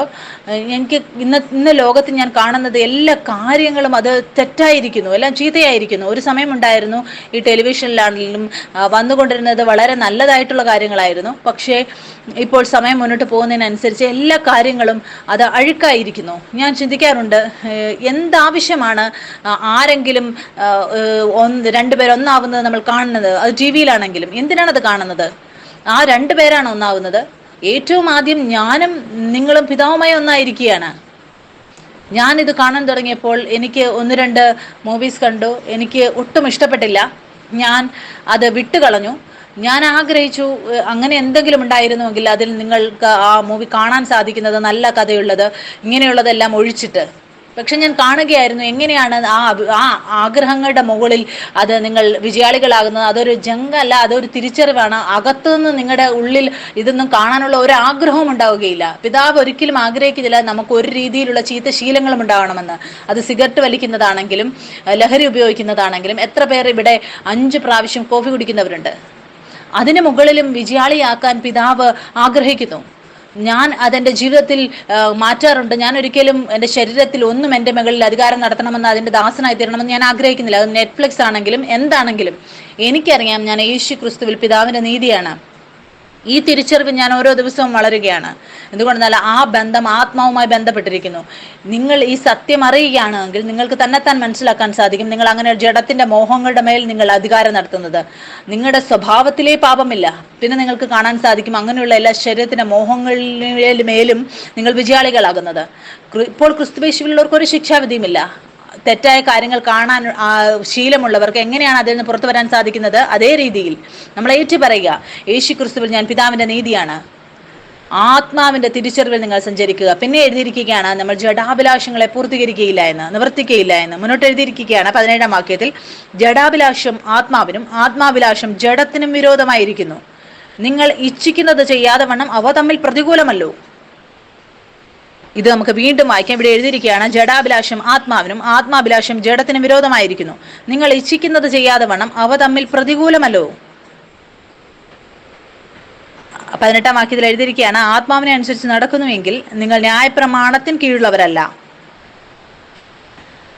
നിങ്ങൾ നിങ്ങളുടെ തിരിച്ചറിവ് ആത്മാവിൽ നിന്നാണ് എടുക്കുന്നത് എങ്കിൽ, നിങ്ങൾക്ക് ഒരു തെറ്റായ ശീലവും ഉണ്ടെങ്കിൽ, നിങ്ങൾ ആഗ്രഹിക്കുകയാണ് അതിൽ വിജയാളികളാകണമെന്ന്, നിങ്ങൾ നിങ്ങളുടെ ശരീരത്തെ നോക്കിക്കൊണ്ടിരുന്നാൽ നിങ്ങൾക്ക് വിജയാളിയാകാൻ സാധിക്കുകയില്ല. എന്തുകൊണ്ടെന്നാൽ കുറ്റബോധം വന്നുകൊണ്ടിരിക്കും. നിങ്ങളെ ആത്മീയ തിരിച്ചറിവ് നോക്കാൻ തുടങ്ങിയാലേ വിജയാളിയാകാൻ സാധിക്കൂ. നിങ്ങൾ യേശു ക്രിസ്തുവിൽ പിതാവിന്റെ നീതിയാണ്. അപ്പോൾ നിങ്ങൾ നോക്കണം, നിങ്ങൾ ശരീരത്തിന്റെ മോഹങ്ങളുടെ മേൽ, നിങ്ങൾ അതിന്റെ പ്രവർത്തികളുടെ മേൽ നിങ്ങൾ അധികാരം നടത്തും. മുന്നോട്ട് നമുക്ക് വായിക്കാം വചനത്തിൽ നിന്നും 19-ാം വാക്യത്തിൽ നമുക്ക് വായിക്കാം. ഇവിടെ എഴുതിയിരിക്കുകയാണ്, ജഡത്തിന്റെ പ്രവൃത്തികളോ ദുർനടപ്പ്, അശുദ്ധി, ദുഷ്കാമം, വിഗ്രഹാരാധന, ആഭിചാരം, പക, പിണക്കം, ജാരശങ്ക, ക്രോധം, ഷാഠ്യം, ദ്വന്ദ്വപക്ഷം, ഭിന്നത, അസൂയ, മദ്യപാനം, വെറിക്കൂത്ത് മുതലായവ എന്ന് വെളിവാകുന്നു. ഈ വക പ്രവർത്തിക്കുന്നവർ ദൈവരാജ്യം അവകാശമാക്കുകയില്ല എന്ന് ഞാൻ മുമ്പേ പറഞ്ഞതുപോലെ ഇപ്പോഴും നിങ്ങളോട് മുൻകൂട്ടി പറയുന്നു. പക്ഷെ നോക്കുക, 22-ാം വാക്യത്തിൽ എന്താണ് എഴുതിയിരിക്കുന്നത്? ആത്മാവിന്റെ ഫലമോ സ്നേഹം, സന്തോഷം, സമാധാനം, ദീർഘക്ഷമ, ദയ, പരോപകാരം, വിശ്വസ്തത, സൗമ്യത, ഇന്ദ്രിയജയം. ഈ വകയ്ക്ക് വിരോധമായി അവസാനത്തെ ഫലം എന്താണ്? ഇന്ദ്രിയജയം. അതിൻ്റെ അർത്ഥം, നമ്മൾ ഈ ശരീരത്തിന്റെ പ്രവൃത്തികളിൽ നമ്മൾ ഇന്ദ്രിയ ജയം നമ്മൾ പ്രാപിക്കും. അത് നമ്മളുടെ മുകളിൽ അധികാരം നടത്തുകയില്ല. നിങ്ങൾക്ക് ഞാൻ എൻ്റെ ജീവിതത്തിൽ നിന്ന് പറയാൻ ആഗ്രഹിക്കുന്നു, ഒരുപാട് പ്രാവശ്യം ഞാൻ പരീക്ഷണങ്ങൾ അകപ്പെട്ടിട്ടുണ്ട്. ഞാൻ എങ്ങനെയാണ് അതിൽ നിന്ന് പുറത്തു വന്നതെന്നാൽ, പരിശുദ്ധാത്മാവിന്റെ ഫലമാണ് ഇന്ദ്രിയ ജയം. അതെന്നിലുണ്ടായിരുന്നു. ഈ എല്ലാ നീതിയുടെയും ഫലമാണിത്. നിങ്ങൾ എപ്പോഴും നിങ്ങളെ ഓർമ്മപ്പെടുത്തുക, നിങ്ങൾ യേശു ക്രിസ്തുവിൽ പിതാവിന്റെ നീതിയാണ്. നിങ്ങളുടെ വീണ്ടും ജനം നടന്നിരിക്കുന്നു സ്വർഗത്തിൽ നിന്നും. അതിന്റെ ഫലം അത് ഇന്ദ്രിയ ജയമായിരിക്കും. ഞാൻ എൻ്റെ തിരിച്ചറിവ് അധിഷ്ഠിതമാക്കുന്നത് പിതാവിന്റെ വചനത്തിലൂടെയാണ്. എൻ്റെ മോഹങ്ങളുടെ ഇടയിൽ, ആ തെറ്റായ ശീലങ്ങളുടെ ഇടയിൽ ഓർമ്മപ്പെടുത്തുക നിങ്ങൾ ആരാണ് എന്ന്. നിങ്ങളുടെ ശരീരത്തിനെ പ്രവർത്തിക്കാൻ അനുവദിക്കാതിരിക്കുക. നിങ്ങൾ ശരീരത്തിൽ സഞ്ചരിക്കുന്നുവെങ്കിലും നിങ്ങൾ നിങ്ങളെ തന്നെ ഓർമ്മപ്പെടുത്തുക, നിങ്ങൾ യേശു ക്രിസ്തുവിൽ പിതാവിന്റെ നീതിയാണ്, അവന്റെ നീതിയാണ്. പിതാവ് നിങ്ങളെ ഒരുപാട് സ്നേഹിക്കുന്നു. പിന്നെ നിങ്ങൾക്ക് കാണാൻ സാധിക്കും, നിങ്ങൾ ആ മോഹങ്ങളിൽ നിന്ന് മുഖം തിരിച്ചു പോകാൻ നിങ്ങൾക്ക് സാധിക്കും. മുന്നോട്ട് നമുക്ക് വായിക്കാം. ഈ വകയ്ക്ക് വിരോധമായ ഒരു ന്യായപ്രമാണവുമില്ല. ക്രിസ്തു യേശുവിലുള്ളവർ ജഡത്തെ അതിന്റെ രാഗമോഹങ്ങളോടുകൂടെ ക്രൂശിച്ചിരിക്കുന്നു. ആത്മാവിനാൽ നാം ജീവിക്കുന്നുവെങ്കിൽ ആത്മാവിനെ അനുസരിച്ച് നടക്കുകയും ചെയ്യുക. നാം അന്യോന്യം പോരിന് വിളിച്ചും അന്യോന്യം അസൂയപ്പെട്ടും കൊണ്ട് വൃഥ അഭിമാനികളാകരുത്. നോക്കുക, ഇവിടെ വചനത്തിൽ എഴുതിയിരിക്കുകയാണ്, ക്രിസ്തുവിനുള്ളവർ, യേശുവിനുള്ളവർ ജഡത്തെ അതിന്റെ രാഗമോഹങ്ങളോടുകൂടെ ക്രൂശിച്ചിരിക്കുന്നു. ആദം പാപത്തിലായിരുന്നപ്പോൾ, പാപത്തിൽ വീണപ്പോൾ ആ പാപത്തിൽ നിന്ന് പുറത്തു കൊണ്ടുവരുവാൻ അന്നൊന്നുമില്ലായിരുന്നു. പക്ഷെ ഇന്നത്തെ സമയത്ത് പരിശുദ്ധാത്മാവ് എൻ്റെ നിങ്ങളുടെ അടുത്തുണ്ട്. അവന്റെ സ്വഭാവം വെളിച്ചമാണ്. അത് എല്ലാ ഇരുട്ടിനെയും നമ്മുടെ ജീവിതത്തിൽ നിന്ന് പുറത്താക്കും. ഇവിടെ നമുക്ക് കാണാൻ സാധിക്കും, യേശു ക്രിസ്തു നമ്മുടെ ജീവിതത്തിൽ വരികയാണ്. പിന്നെയും നമ്മുടെ ജീവിതം ഇരുട്ടിലാണെങ്കിൽ, എന്തുകൊണ്ടെന്ന് നമുക്കറിയാം, ഇരുട്ടിന്റെ സ്വഭാവം അത് ഇരുട്ട് നൽകുക എന്നുള്ളതാണ്. പക്ഷേ വെളിച്ചത്തിന്റെ സ്വഭാവം അത് വെളിച്ചം കൊണ്ടുവരികയാണ്. അതുകൊണ്ടാണ് വചനത്തിൽ എഴുതിയിരിക്കുന്നത്, വെളിച്ചം ഇരുട്ടിലേക്ക് വന്നപ്പോൾ ഇരുട്ടിന് അത് മനസ്സിലായില്ല. നിങ്ങൾക്കറിയാമോ വെളിച്ചത്തിന്റെ സ്വഭാവം എന്താണെന്ന്? എവിടെ വെളിച്ചമുണ്ടോ തന്നെത്താൻ ഇരുട്ട് അവിടെ നിന്ന് ഓടിപ്പോകുവാനിടയാകും. അതുകൊണ്ട് യേശു നിങ്ങളുടെ ജീവിതത്തിൽ വരുമ്പോൾ ആ എല്ലാ ഇരുട്ടിൻ്റെതായിട്ടുള്ള ഇതെല്ലാം നിങ്ങളുടെ ജീവിതത്തിൽ നിന്ന് പോകും. യേശു ക്രിസ്തു കുഷ്ഠരോഗിയെ പോയി തൊടുകയാണ്. അവൻ്റെ ചെരുപ്പ് അവൻ്റെ ജീവിതത്തിൽ നിന്ന് ഇരുട്ടിനെ മാറ്റിക്കളയുകയാണ്. ഇതാണ് കൃപ. യേശു ക്രിസ്തു നമ്മുടെ ജീവിതത്തിൽ വരുമ്പോൾ എല്ലാ ഇരുട്ടിൻ്റെ പ്രവൃത്തികളെയും അത് ദൂരത്താക്കി കളയും. നമ്മൾ ഈ സമയത്ത് നമ്മുടെ ശരീരത്തിൽ ഈ ലോകത്തിൽ ജീവിക്കുന്നു എങ്കിലും നമ്മുടെ തിരിച്ചറിവ് നമ്മുടെ ശരീരത്തിനനുസരിച്ചല്ല എടുക്കുന്നത്. നമ്മുടെ ആത്മീയ തിരിച്ചറിവിൽ നമ്മൾ നിലനിൽക്കുന്നു. നിങ്ങൾക്ക് മനസ്സിലാകുന്നു? ഇനി അല്ല, നിങ്ങളുടെ ജീവിതം ഒരു അഴുക്കിൽ ചെളിക്കുണ്ടിൽ നിങ്ങൾ ജീവിക്കുകയാണെങ്കിൽ ആ ചെളിക്കുണ്ടിനിടയിൽ നിങ്ങൾ പറയുകയാണ് ഞാൻ ലോകത്തിൻ്റെ വെളിച്ചമെന്ന് പറഞ്ഞാൽ ഒരിക്കലുമല്ല. എന്തുകൊണ്ടെന്നാൽ നിങ്ങളുടെ അകത്തുള്ള വെളിച്ചം അത് അങ്ങനെയുള്ള എല്ലാ അഴുക്കിനെയും ആ ചെളിയെയും അത് അകറ്റിക്കളയുവാനുള്ളതാണ്. അതുകൊണ്ടാണ് എഴുതിയിരിക്കുന്നത്, ശരീരത്തിനനുസരിച്ച് വിതച്ചാൽ അതിൻ്റെ ഫലം മരണമായിരിക്കും. അത് മരണം മാത്രമായിരിക്കും. ഇനി നിങ്ങൾ വ്യഭിചാരം ചെയ്യുന്നുവെങ്കിൽ ഇത് ഏറ്റു പറഞ്ഞുകൊണ്ട് ഞാൻ പിതാവിൻ്റെ നീതിയാണ് യേശു ക്രിസ്തുവിൽ എന്ന് പറഞ്ഞ് അത് നിങ്ങൾക്കറിയാമോ അതിൻ്റെ ഫലം ജീവനായിരിക്കുമോ? ഒരിക്കലുമല്ല. അതിൻ്റെ അർത്ഥം ഇതാണ്, യേശു ക്രിസ്തുവിൽ നമ്മൾ പിതാവിൻ്റെ ശരിയായ അവസ്ഥയിലാണ്. എല്ലാ ഇരുട്ടും ആ വെളിച്ചം മുഖാന്തരം ഓടിപ്പോകുവാൻ ഇടയാകും. വെളിച്ചവും ഇരുട്ടും ഒരിക്കലും ഒരുമിച്ചായിരിക്കുകയില്ല. എല്ലാ ശരീരത്തിൻ്റെ പ്രവൃത്തികളും അതിൻ്റെ ഫലം മരണമാണ്. ഞാൻ ചെളിക്കുണ്ടിൽ കളിച്ചാൽ ഞാനായിരിക്കും അഴുക്കാകുന്നത്. ഞാൻ ഒരിക്കലും ആഗ്രഹിക്കുകയില്ല ഞാൻ ആ ചെളിക്കുണ്ടിൽ പോകണമെന്ന്. എന്തുകൊണ്ടാണ്? ഞാൻ എത്ര നല്ല വെളുത്ത വസ്ത്രം ധരിച്ചിരിക്കുന്നു. എത്ര പേർ വെളുത്ത വസ്ത്രം ധരിക്കുമ്പോൾ നിങ്ങൾ ഏറ്റവും അധികം ആഗ്രഹിക്കുന്നത് ആ വെളുത്ത ഡ്രസ്സിലൊന്നും പറ്റരുതെന്നായിരിക്കുകയില്ലേ? എന്തുകൊണ്ടാണ്? നിങ്ങൾ അറിയുന്നു നിങ്ങൾ പിതാവിൻ്റെ നീതിയാണ്. നിങ്ങൾ ഒരിക്കലും നിങ്ങളുടെ വസ്ത്രത്തിൽ അഴുക്ക് പറ്റണമെന്ന് ആഗ്രഹിക്കില്ല. നിങ്ങൾ ആ പിതാവിൻ്റെ നീതിയിൽ ആണെന്നുള്ള ബോധ്യത്തിൽ നിങ്ങൾ ജീവിക്കുക. ആ അഴുക്ക് അതിൻ്റെ ഒരു ആഗ്രഹവും നിങ്ങളുടെ ഉള്ളിൽ ഉണ്ടാവുകയില്ല. എല്ലാം നിങ്ങളുടെ അകത്ത് പിതാവിനെ പോലെ ആകണമെന്നുള്ള ആഗ്രഹമായിരിക്കും. എന്തുകൊണ്ടാണ്? നിങ്ങൾ അവനിൽ നിന്നാണ് ജനിച്ചിരിക്കുന്നത്. അതുകൊണ്ട് നിങ്ങൾ അവിടെ പരീക്ഷിക്കപ്പെടുകയില്ല. നിങ്ങൾ തന്നെത്താൻ അവിടെ നിന്ന് പോകുവാനിടയാകും. എന്തുകൊണ്ടാണ്? നിങ്ങൾ സ്വർഗീയ കാര്യങ്ങൾക്ക് വേണ്ടി വിളിച്ചിരിക്കുന്നവരാണ്. മുന്നോട്ട് നമുക്ക് വായിക്കാം ഗലാത്യർ അതിൻ്റെ 6-ാം അധ്യായം 1-ാം വാക്യം മുതൽ നമുക്ക് വായിക്കാം. ഇവിടെ എഴുതിയിരിക്കുകയാണ്, സഹോദരന്മാരെ, ഒരു മനുഷ്യൻ വല്ല തെറ്റിലും അകപ്പെട്ടു പോയെങ്കിൽ ആത്മീയരായ നിങ്ങൾ അങ്ങനെയുള്ളവനെ സൗമ്യതയുടെ ആത്മാവിൽ യഥാസ്ഥാനപ്പെടുത്തുവിൻ. നീയും പരീക്ഷയിൽ അകപ്പെടാതിരിപ്പാൻ സൂക്ഷിച്ചു കൊള്ളുക. തമ്മിൽ ഭാരങ്ങളെ ചുമപ്പിൻ. ഇങ്ങനെ ക്രിസ്തുവിന്റെ ന്യായപ്രമാണം നിവർത്തിപ്പിൻ. താൻ അല്പനായിരിക്കും ഒരു മഹാൻ എന്ന് ആകുന്നു എന്നൊരുത്തൻ നിരൂപിച്ചാൽ തന്നെത്താൻ വഞ്ചിക്കുന്നു. ഓരോരുത്തൻ താൻ്റെ പ്രവൃത്തി ശോധന ചെയ്യട്ടെ. എന്നാൽ അവൻ തൻ്റെ പ്രശംസ മറ്റൊരുത്തനെ കാണിക്കാതെ തന്നിൽ തന്നെ അടക്കി വെക്കും. ഓരോരുത്തൻ താൻ്റെ ചുമട് ചുമക്കുമല്ലോ. വചനം പഠിപ്പിക്കുന്നവനെ എല്ലാ നന്മയിലും ഓഹരി കൊടുക്കണം. വഞ്ചനപ്പെടാതിരിപ്പിൻ. ദൈവത്തെ പരിഹസിച്ചുകൂടാ. മനുഷ്യൻ വിതയ്ക്കുന്നത് തന്നെ കൊയ്യും. ജഡത്തിൽ വിതയ്ക്കുന്നവൻ ജഡത്തിൽ നിന്ന് നാശം കൊയ്യും. ആത്മാവിൽ വിതയ്ക്കുന്നവൻ ആത്മാവിൽ നിന്ന് നിത്യജീവനെ കൊയ്യും. ഇവിടെ എന്താണ് ശരീരത്തിനെ കുറിച്ച് എഴുതിയിരിക്കുന്നത്? നമുക്കറിയാം, എല്ലാ ശരീരത്തിന്റെ പ്രവൃത്തിയും വിതയ്ക്കുന്നത് അതിൻ്റെ ഫലം. ആ ഫലം എന്താണ്? അത് മരണമാണ്. ഇനി നമ്മൾ ശരീരത്തിന്റെ പ്രവൃത്തികളുടെ പുറകെ നമ്മൾ ഓടുകയാണെങ്കിൽ അത് കൂടുതൽ മരണത്തിന്റെ ഫലമായിരിക്കും കൊണ്ടുവരുന്നത്. പക്ഷെ മുന്നോട്ട് വചനത്തിൽ എഴുതിയിരിക്കുകയാണ്, ആത്മാവിൽ വിതയ്ക്കുന്നവൻ ആത്മാവിൽ നിന്ന് നിത്യജീവനെ കൊയ്യും. നിങ്ങൾക്കറിയാമോ, ശരീരവും ആത്മാവും എപ്പോഴും പരസ്പരം വിരുദ്ധമാണ്. എന്തുകൊണ്ടെന്നാൽ യേശു നമ്മുടെ ഉള്ളിൽ ജീവിക്കുന്നു. അത് ഈ ശരീരത്തിൽ നിന്ന് ഉത്ഭവിക്കുന്നതെല്ലാം അതിനെ ഇടിച്ചു കളയുന്നു. പക്ഷെ നമ്മൾ അതിൽ വിജയാളികളാകുന്നത് ഇത് അറിയുന്നതിലൂടെ മാത്രമാണ്. നമ്മൾ ശരീരമല്ല, ഞാനും നിങ്ങളും ഒരാത്മാവാണ്. എല്ലാ പ്രാവശ്യവും നിങ്ങളെ ഓർമ്മപ്പെടുത്തുക. എത്രയധികം പ്രാവശ്യം നിങ്ങൾ വീണാലും നിങ്ങൾ നിങ്ങളെ തന്നെ കുടഞ്ഞു കളയുക, എന്നിട്ട് എഴുന്നേൽക്കുക, എന്നിട്ട് ഏറ്റു പറയുക, ഞാൻ യേശു ക്രിസ്തുവിൽ പിതാവിൻ്റെ നീതിയാണ്. പിന്നെ എഴുതിയിരിക്കുകയാണ്, ശരീരത്തിൻ്റെ ജഡാഭിലാഷങ്ങൾക്ക് നമ്മുടെ മേൽ ഒരധികാരവും ഉണ്ടാവുകയില്ല. നിങ്ങൾക്ക് മനസ്സിലാകുന്നു? നിങ്ങൾ നിങ്ങളുടെ ശരീരത്തിൽ തിരിച്ചറിവെടുക്കാതിരിക്കുക. നിങ്ങളുടെ ആത്മീയ തിരിച്ചറിവാണ് എപ്പോഴുള്ളത്. നിങ്ങൾ എത്രയധികം ഈ സത്യത്തിൽ ഉണരുന്നുവോ നിങ്ങൾ ശരീരമല്ല ആത്മാവാണ് എന്നുള്ളതിൽ. പിന്നെ അങ്ങനെയുള്ള എല്ലാ മോഹങ്ങളെയും ഒരിക്കലും നിങ്ങളെ ഉപദ്രവിക്കുകയില്ല. നിങ്ങൾ തന്നെത്താൻ അവിടെ നിന്ന് ഓടിപ്പോകും. അത് ചെയ്യാനുള്ള ആഗ്രഹം നിങ്ങളുടെ ഉള്ളിൽ നിന്നേ പോകും. എനിക്ക് ചില കൂട്ടുകാരുണ്ട്, അവർക്ക് നെറ്റ്ഫ്ലിക്സ് പോലുമില്ല. ചിലപ്പോൾ അതുണ്ട് എങ്കിലും എന്താണ്, നമ്മൾ ഈ ലോകത്തിലാണ്, പക്ഷേ ഈ ലോകത്തിൻ്റെതല്ല. ആ വസ്തുക്കൾ ഉണ്ടെങ്കിലും ഇല്ലെങ്കിലും അതിന് നമ്മുടെ മേലെ ഒരു അധികാരവുമില്ല. ആ ആഗ്രഹം നിങ്ങളുടെ ഉള്ളിൽ ഉണ്ടാവുകയില്ല. അതാണ് ഒരു പുത്രനെ പോലെ ജീവിക്കുക എന്നുള്ളത്. ഞാൻ അങ്ങനെയുള്ള എല്ലാ ആഗ്രഹങ്ങളിൽ നിന്നും മുഖം തിരിച്ചു നടക്കാൻ സാധിക്കും. എനിക്ക് അത് എൻ്റെ ഉള്ളിലില്ല. ഞാൻ വചനത്തിൽ വായിച്ചു, ക്രിസ്തുവേശുവിലുള്ളവർക്ക് ഒരു ശിക്ഷാവിധിയുമില്ല. നിങ്ങൾക്കറിയാമോ, എനിക്ക് വീഞ്ഞ് കുടിക്കുന്നത് വളരെ ഇഷ്ടമാണ്. എനിക്ക് അത് ഇഷ്ടമാണ്. ചിലപ്പോൾ ഞാൻ കുടിക്കാറുണ്ട് വൈൻ.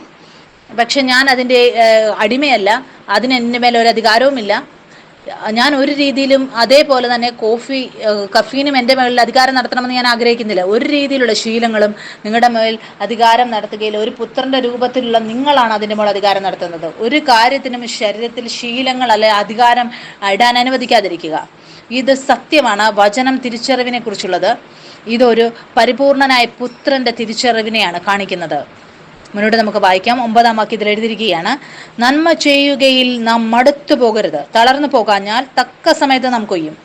ആകയാൽ അവസരം കിട്ടും പോലെ നാം എല്ലാവർക്കും, വിശേഷാൽ സഹവിശ്വാസികൾക്കും നന്മ ചെയ്യുക.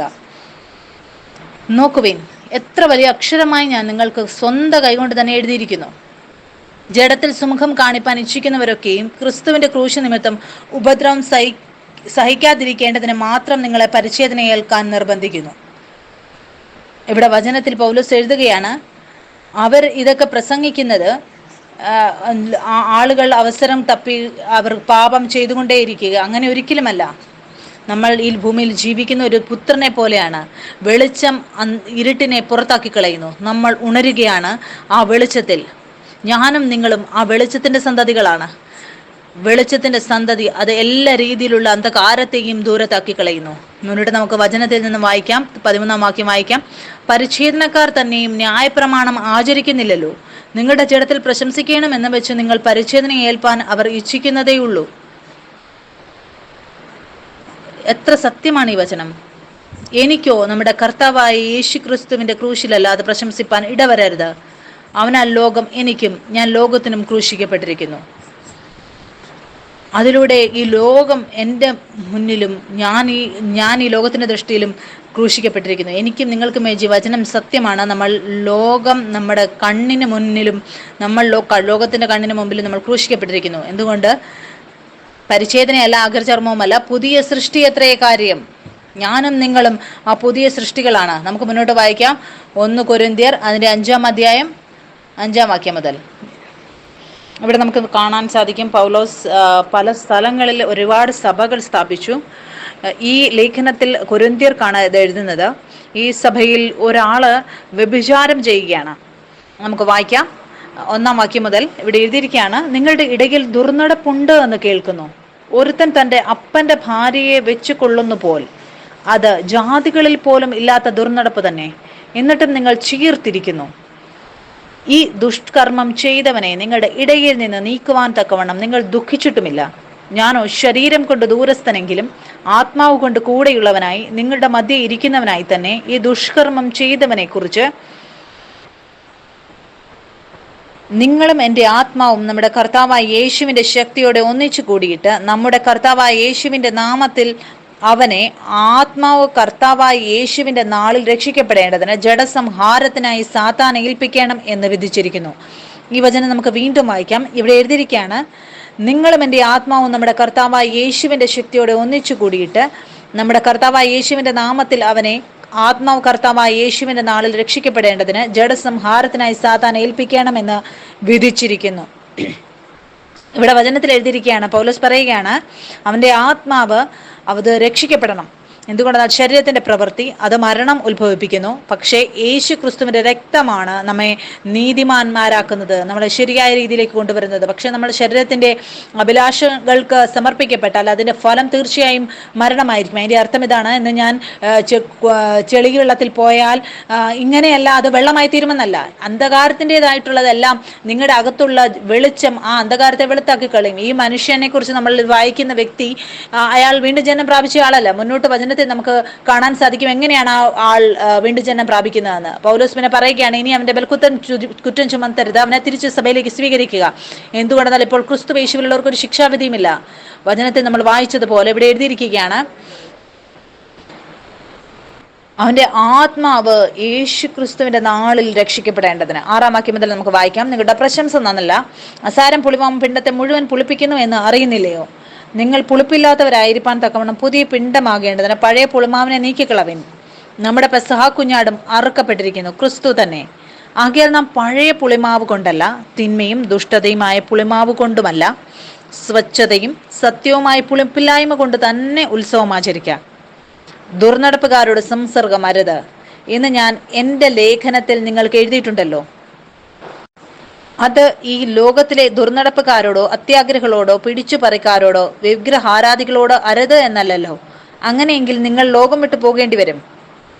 നിങ്ങൾക്കറിയാമോ, പൗലോസ് എഴുതുകയാണ്, ഞാനും നിങ്ങളും ഈ ലോകത്തിലാണ്, മറ്റുള്ളവരിൽ നമ്മൾ ആകർഷിക്കുവാൻ വേണ്ടിയാണ്. നിങ്ങൾക്കറിയാമോ, ഞാനും നിങ്ങളും തിരഞ്ഞെടുക്കപ്പെട്ടവരാണ്. എന്തിനെന്നാൽ ആരൊക്കെ ഇരുട്ടിൽ നഷ്ടപ്പെട്ടു പോയിട്ടുണ്ടോ അവരെ നമ്മൾ തിരിച്ച് വെളിച്ചത്തിലേക്ക് കൊണ്ടുവരാൻ. ഇവിടെ പൗലോസും പറയുകയാണ്, അങ്ങനെ സംഭവിക്കുമായിരുന്നുവെങ്കിൽ എനിക്ക് നിങ്ങളെ ഈ ലോകത്തു നിന്നേ വിട്ടുപോകേണ്ടി വരുമായിരുന്നു. വചനത്തിൽ പക്ഷെ എന്താണ് മുന്നോട്ട് എഴുതിയിരിക്കുന്നത്? 9 വാക്യം മുതൽ വീണ്ടും വായിക്കാം. ദുർനടപ്പുകാരുടെ സംസർഗം അരുത് എന്ന് ഞാൻ എൻ്റെ ലേഖനത്തിൽ നിങ്ങൾക്ക് എഴുതിയിട്ടുണ്ടല്ലോ.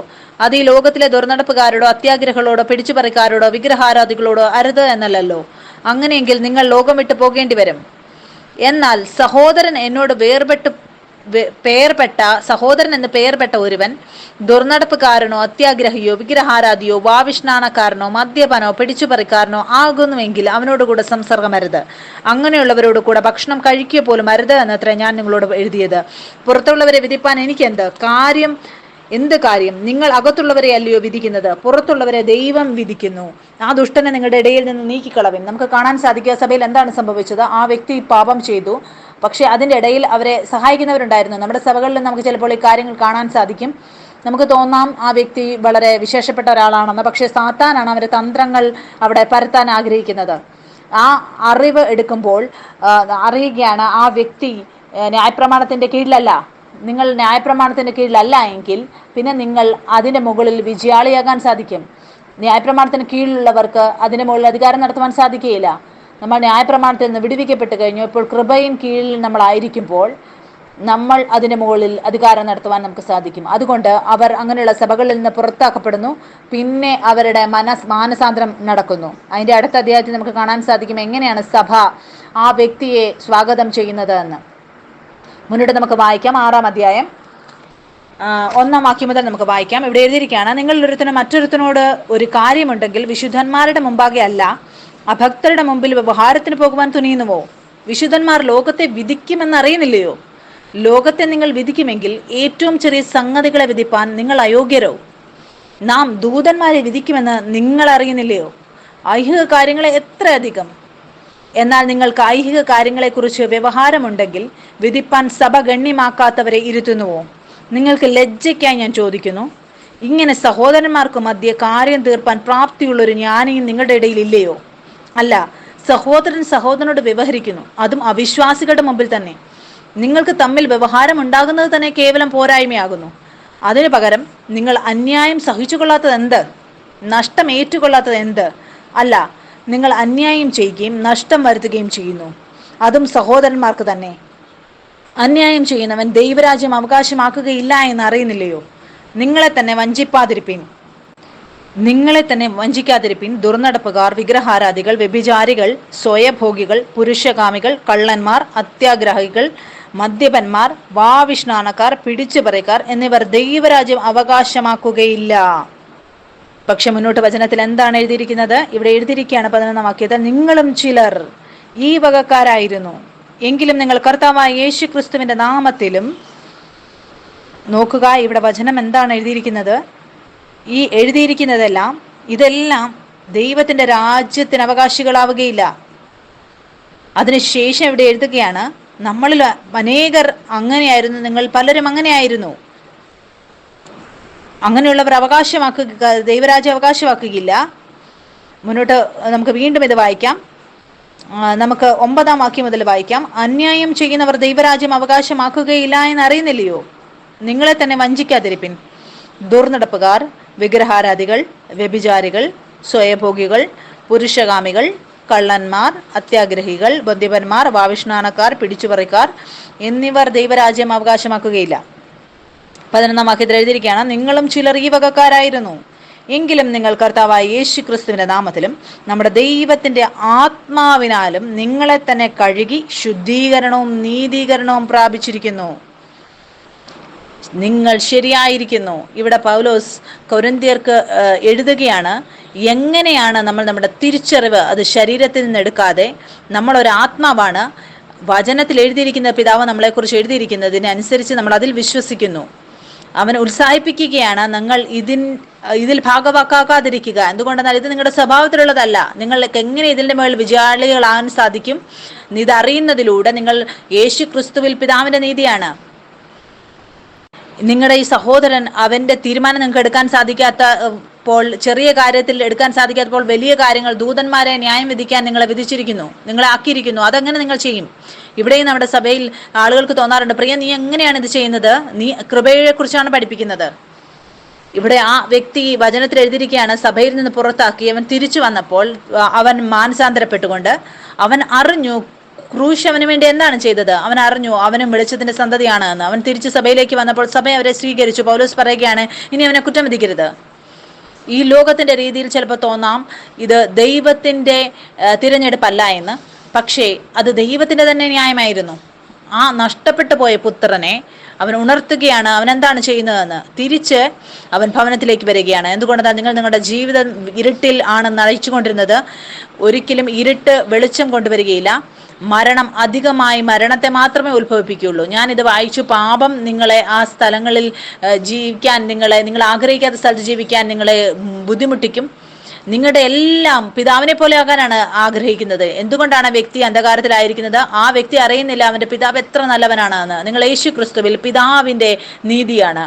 നിങ്ങൾ ഈ മെസ്സേജുകൾ കേൾക്കാൻ നിങ്ങൾക്ക് സാധിക്കും. നീതിയെക്കുറിച്ചുള്ളത് എത്രയധികം നിങ്ങൾ നീതിയിൽ ഉണരുന്നുവോ അത്രയധികം പാപം നിങ്ങളെ വിട്ടോടും. നിങ്ങൾ വെളിച്ചമാണ്. നിങ്ങൾ എവിടെ പോയാലും ആ എല്ലാം അത് വെളിപ്പെട്ട് വരും. അതുകൊണ്ട് നിങ്ങൾ പരസ്പരം സംസാരിക്കുമ്പോൾ എന്തെങ്കിലും തെറ്റായ ശീലങ്ങളിലൂടെ കടന്നു പോകുന്നുവെങ്കിൽ നിങ്ങളെ ആരും കുറ്റം വിധിക്കുകയില്ല. എന്തുകൊണ്ട്? ക്രിസ്തുവേശുവിലുള്ളവർക്ക് ഒരു ശിക്ഷാവിധിയുമില്ല. ആർക്കും കുറ്റം നിങ്ങൾ പാപിയാണെന്ന് പറയാൻ സാധിക്കുകയില്ല. എന്തുകൊണ്ട്? എഴുതിയിരിക്കുന്നു, നമ്മളെല്ലാം പാപികളായിരുന്നു, മഹിമയിൽ നിന്ന് പുറത്തായിരുന്നു. എന്താണ് അവിടുന്ന് പുറത്തു കടക്കാനുള്ള വഴി? അവിടുന്ന് പുറത്തേക്കുള്ള വഴി ഈ കാര്യത്തിൽ ഉണരുന്നതാണ്. നിങ്ങൾ യേശു ക്രിസ്തുവിൽ പിതാവിന്റെ നീതിയാണ്. അവൻ നല്ല പിതാവാണ്. നമ്മൾ അറിയുമ്പോൾ നമ്മുടെ സ്വർഗീയ പിതാവ് നല്ലവനാണെന്ന് പിന്നെ നിങ്ങൾക്ക് കാണാൻ സാധിക്കും. നിങ്ങളുടെ ജീവിതത്തിൽ ആ വെള്ളവും വീഞ്ഞായിത്തീരും. ആർക്കെങ്കിലും സിഗരറ്റ് വലിക്കുന്ന സ്വഭാവമുണ്ട് എങ്കിൽ എങ്ങനെയാണ് അതിന് പുറത്തു വരുന്നത്? ഞാൻ നിങ്ങളോട് പറയുകയാണ്, നിങ്ങൾ സിഗരറ്റ് വലിക്കരുത്, സിഗരറ്റ് വലിക്കുന്നത് പാപമാണ് എന്ന് പറഞ്ഞാൽ നടക്കുകയില്ല. നിങ്ങൾ സത്യത്തിൽ അവരെ ഉണർത്തുക. നിങ്ങൾ യേശു ക്രിസ്തുവിൽ പിതാവിന്റെ നീതിയാണ്. പിതാവ് ഒരിക്കലും നിങ്ങൾ ഒന്നിന്റെയും ദാസന്മാരാകുവാൻ ആഗ്രഹിക്കുന്നില്ല. നിങ്ങൾ അതിന് മൂലം അധികാരം നടത്തുക. പിന്നെ നിങ്ങൾക്ക് കാണാൻ സാധിക്കും, മുൻപ് നിങ്ങളുടെ മേൽ അധികാരം നടത്തിക്കൊണ്ടിരുന്ന ഇതിന്റെ മുകളിൽ നിങ്ങളെയാണ് ഇപ്പോൾ അധികാരം നടത്തുന്നത്. നിങ്ങൾ അതിൽ നിന്ന് ഓടുവാനിടയാകും. എന്തുകൊണ്ടാണ്? നിങ്ങളുടെ സ്വഭാവത്തിലില്ല. നിങ്ങൾക്ക് മനസ്സിലാവുന്നു. മുന്നോട്ട് നമുക്ക് വചനത്തിൽ നിന്ന് വായിക്കാം. 12-ാം വാക്യം വായിക്കാം. ഇവിടെ എഴുതിയിരിക്കുകയാണ്, സകലത്തിനും എനിക്ക് കർത്തവ്യമുണ്ട്, എങ്കിലും സകലവും പ്രയോജനമുള്ളതല്ല. സകലത്തിനും എനിക്ക് കർത്തവ്യമുണ്ട് എങ്കിലും ഞാൻ യാതൊന്നിനും അധീനനാകുകയില്ല. ഇതേ കാര്യമാണ് സത്യം നമ്മുടെ തിരിച്ചറിവിനെ കുറിച്ചുള്ളത്. ഒന്നിനും നമ്മുടെ മുകളിൽ ഇനി അധികാരം നടത്തുവാൻ സാധിക്കുകയില്ല. നമ്മളാണ് അതിൻ്റെ മുകളിൽ എല്ലാം അധികാരം നടത്തുന്നത്. എല്ലാം എനിക്ക് വേണ്ടി നല്ലതാണ്, പക്ഷെ ഞാൻ പാപത്തിന് അവസരം കൊടുക്കുകയില്ല എൻ്റെ ശരീരത്തിൻ്റെ ആഗ്രഹങ്ങൾ പൂർത്തീകരിക്കാൻ വേണ്ടിയിട്ട്. മുന്നോട്ട് വചനത്തിൽ നമുക്ക് വായിക്കാം. നമുക്ക് വീണ്ടും 12-ാം വാക്യം മുതൽ വായിക്കാം. ഇവിടെ എഴുതിയിരിക്കുകയാണ്, സകലത്തിനും എനിക്ക് കർത്തവ്യമുണ്ട് എങ്കിലും സകലവും പ്രയോജനമുള്ളതല്ല. സകലത്തിനും എനിക്ക് കർത്തവ്യമുണ്ട് എങ്കിലും ഞാൻ യാതൊന്നിനും അധീനനാകയില്ല. ഭോജ്യങ്ങൾ വയറിനും വയറ് ഭോജ്യങ്ങൾക്കുമുള്ളത്, എന്നാൽ ദൈവം ഇതിനെയും അതിനെയും ഇല്ലാതെയാക്കും. ശരീരമോ ദുർനടപ്പിനല്ല, കർത്താവിനുള്ളതത്രേ, കർത്താവ് ശരീരത്തിനും. എന്നാൽ ദൈവം കർത്താവിനെ ഉയർപ്പിച്ചതുപോലെ നമ്മെയും തൻ്റെ ശക്തിയാൽ ഉയർപ്പിക്കും. നിങ്ങളുടെ ശരീരങ്ങൾ ക്രിസ്തുവിൻ്റെ അവയവങ്ങളാകുന്നുവെന്ന് നിങ്ങൾ അറിയുന്നില്ലയോ? ക്രിസ്തുവിൻ്റെ അവയവങ്ങളെ ഞാനെടുത്ത് വേശ്യയുടെ അവയവങ്ങളാക്കാമോ? ഒരു നാളും അരുത്. വേശ്യയോട് പറ്റിച്ചേരുന്നവൻ അവളുമായി ഏക ശരീരമാകുന്നു എന്ന് നിങ്ങൾ അറിയുന്നില്ലയോ? ഇരുവരും ഒരു ദേഹമായി തീരും എന്നുണ്ടല്ലോ. കർത്താവിനോട് പറ്റിച്ചേരുന്നവനോ അവനുമായി ഏകാത്മാവാകുന്നു. ദുർനടപ്പ് വിട്ട് ഓടുവിൻ. മനുഷ്യൻ ചെയ്യുന്ന ഏത് പാപവും ശരീരത്തിന് പുറത്താകുന്നു. ദുർനടപ്പുകാരനോ സ്വന്തം ശരീരത്തിന് വിരോധമായി പാപം ചെയ്യുന്നു. ദൈവത്തിന്റെ ദാനമായി നിങ്ങൾ ഇരിക്കുന്ന പരിശുദ്ധാത്മാവിന്റെ മന്ദിരമാകുന്നു നിങ്ങളുടെ ശരീരമെന്നും നിങ്ങളെ വിലയ്ക്ക് വാങ്ങിയിരിക്കുകയാൽ നിങ്ങൾ താന്താങ്ങൾക്കുള്ളവരല്ല എന്നും അറിയുന്നില്ലയോ? 20-ാം വാക്യം നോക്കുക. നിങ്ങളെ വിലയ്ക്ക് വാങ്ങിയിരിക്കുകയാൽ നിങ്ങൾ താന്താങ്ങൾക്കുള്ളവരാകല്ല, ആകയാൽ നിങ്ങളുടെ ശരീരം കൊണ്ട് ദൈവത്തെ മഹത്വപ്പെടുത്തുവിൻ. ഈ വചനം വീണ്ടും വായിക്കാം. നിങ്ങളെ വിലയ്ക്ക് വാങ്ങിയിരിക്കാൽ നിങ്ങൾ താന്താങ്ങൾക്കുള്ളവരല്ല എന്ന് അറിയുന്നില്ലയോ? ആകയാൽ നിങ്ങളുടെ ശരീരം കൊണ്ട് ദൈവത്തെ മഹത്വപ്പെടുത്തുവിൻ.